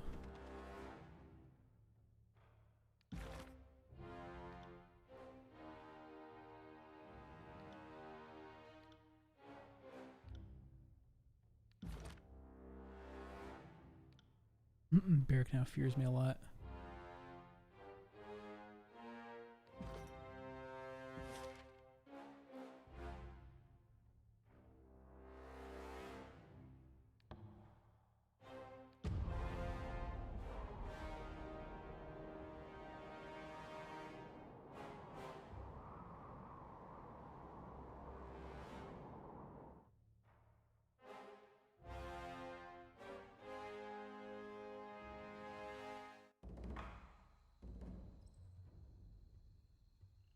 Alright, we got the Fatebinder message back. Based on what you've told me, it seems a stretch to believe these events are mere coincidence or circumstance. Kairos' edict of execution was a setup for someone to claim Ascension Hall. I think the Kairos did not know what happened as a massive underestimation of the Overlord's long view. You've been thrust into the arena of the mighty. Your options are retreat into obscurity, suicide, or rising to the occasion. I suggest the third option. If I were you, I would use my connection to the spires to see if they will awaken to my presence. Every tiersman sees the spires on the horizon. If they know you are the master of the spires, they will see you each time they look at the sunrise or sunset. Foster a reputation for power, make others fear you. This is what I've seen Kairos and every living Archon do for as long as I've lived, and there's reasons for this. There's a practical case of power and a reputation to insulate you from threats, but there's a lesser-known element I can't prove, but I know in my heart to be true. The fear and the love of others will strengthen your magic. This is the last part I've inferred from my discussions with Bled and Mark. A few times he has spoken of gruesome work of slaying those who might rise to threaten the Overlord. He's hinted that it's easier to kill the rogue elements before they become feigned and fearsome. In my lifetime, I saw Graven Ash change from an unknown militiaman to a fearsome general. I can assure you he did not have the power to shield his warriors in those days when he was without title or reputation. The Archons will never ever discuss the origin of their power because such knowledge might be used against them, but I have known all the Archons to be obsessed with the presentation of power. Your connection to the Spires will all but guarantee the Archons will want to control and destroy you. It's a question of when, not if. Start thinking and acting like an Archon. As far as I'm concerned, you are an Archon, the Archon of the Spires. We are quick to place labels on powers that we easily spot. The history is replete with Archons of fire and ice. It's foolish to think there is a word for thing before an Archon can control it. Other way around, the Archons show us what's possible, and we must step to their dance. Ask about the Archons and how they've risen to power.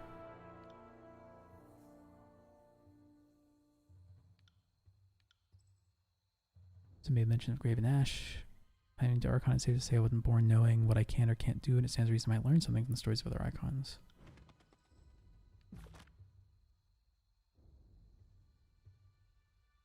Piss it all. I'm swiveling done for. Good hand? Yeah. I'll help you, but then you're to join the Scarlet Chorus in payment. Not as much as you want to conquer the tears, that should make them up for your lack of paying contract.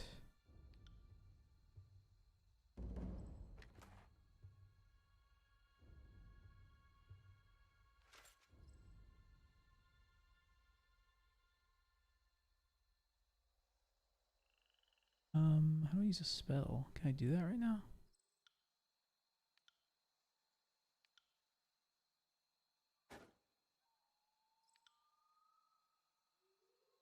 Right. I got it.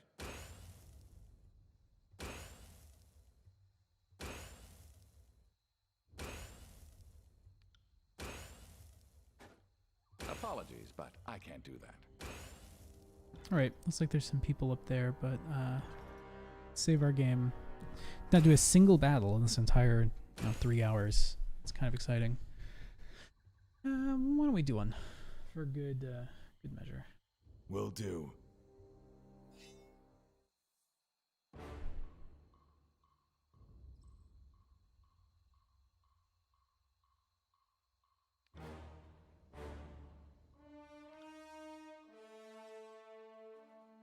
Eric, I'm surprised you even want part of this.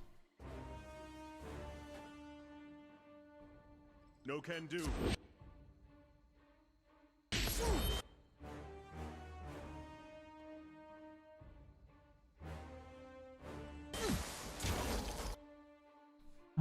Let's turn off fast mode really quickly. Why don't we use Icicle Storm on both of them?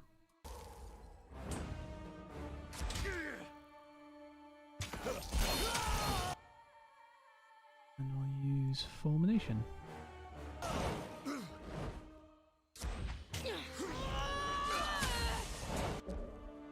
And then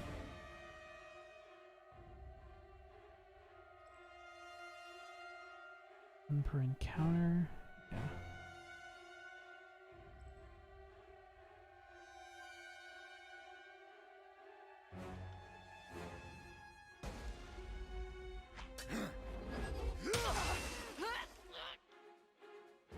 Nice.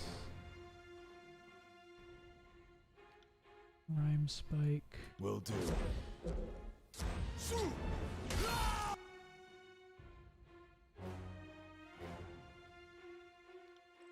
What else do we have? Concussive Bolt.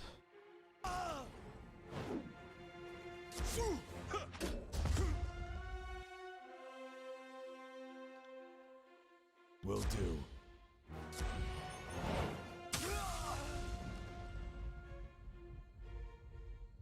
It's okay with you, Beric?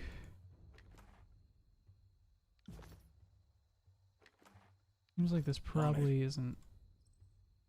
Probably shouldn't really be kosher for you.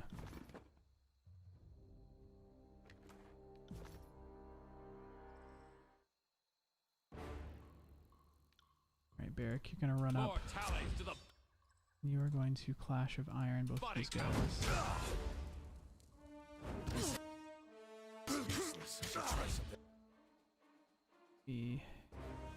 Why don't you run up here and then use Icicle Storm. Can't do that.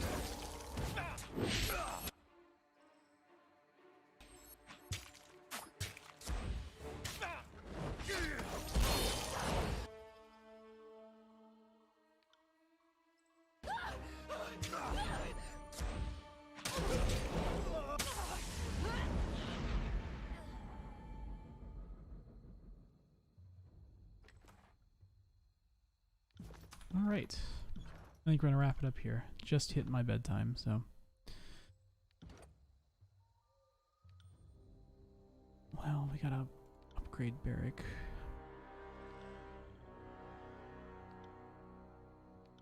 Make him stronger.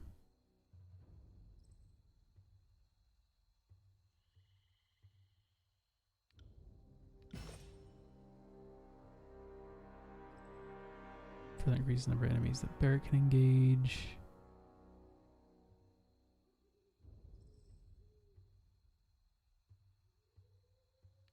Increases defensive benefit from shields. That seems pretty good. And we're wrapping up here.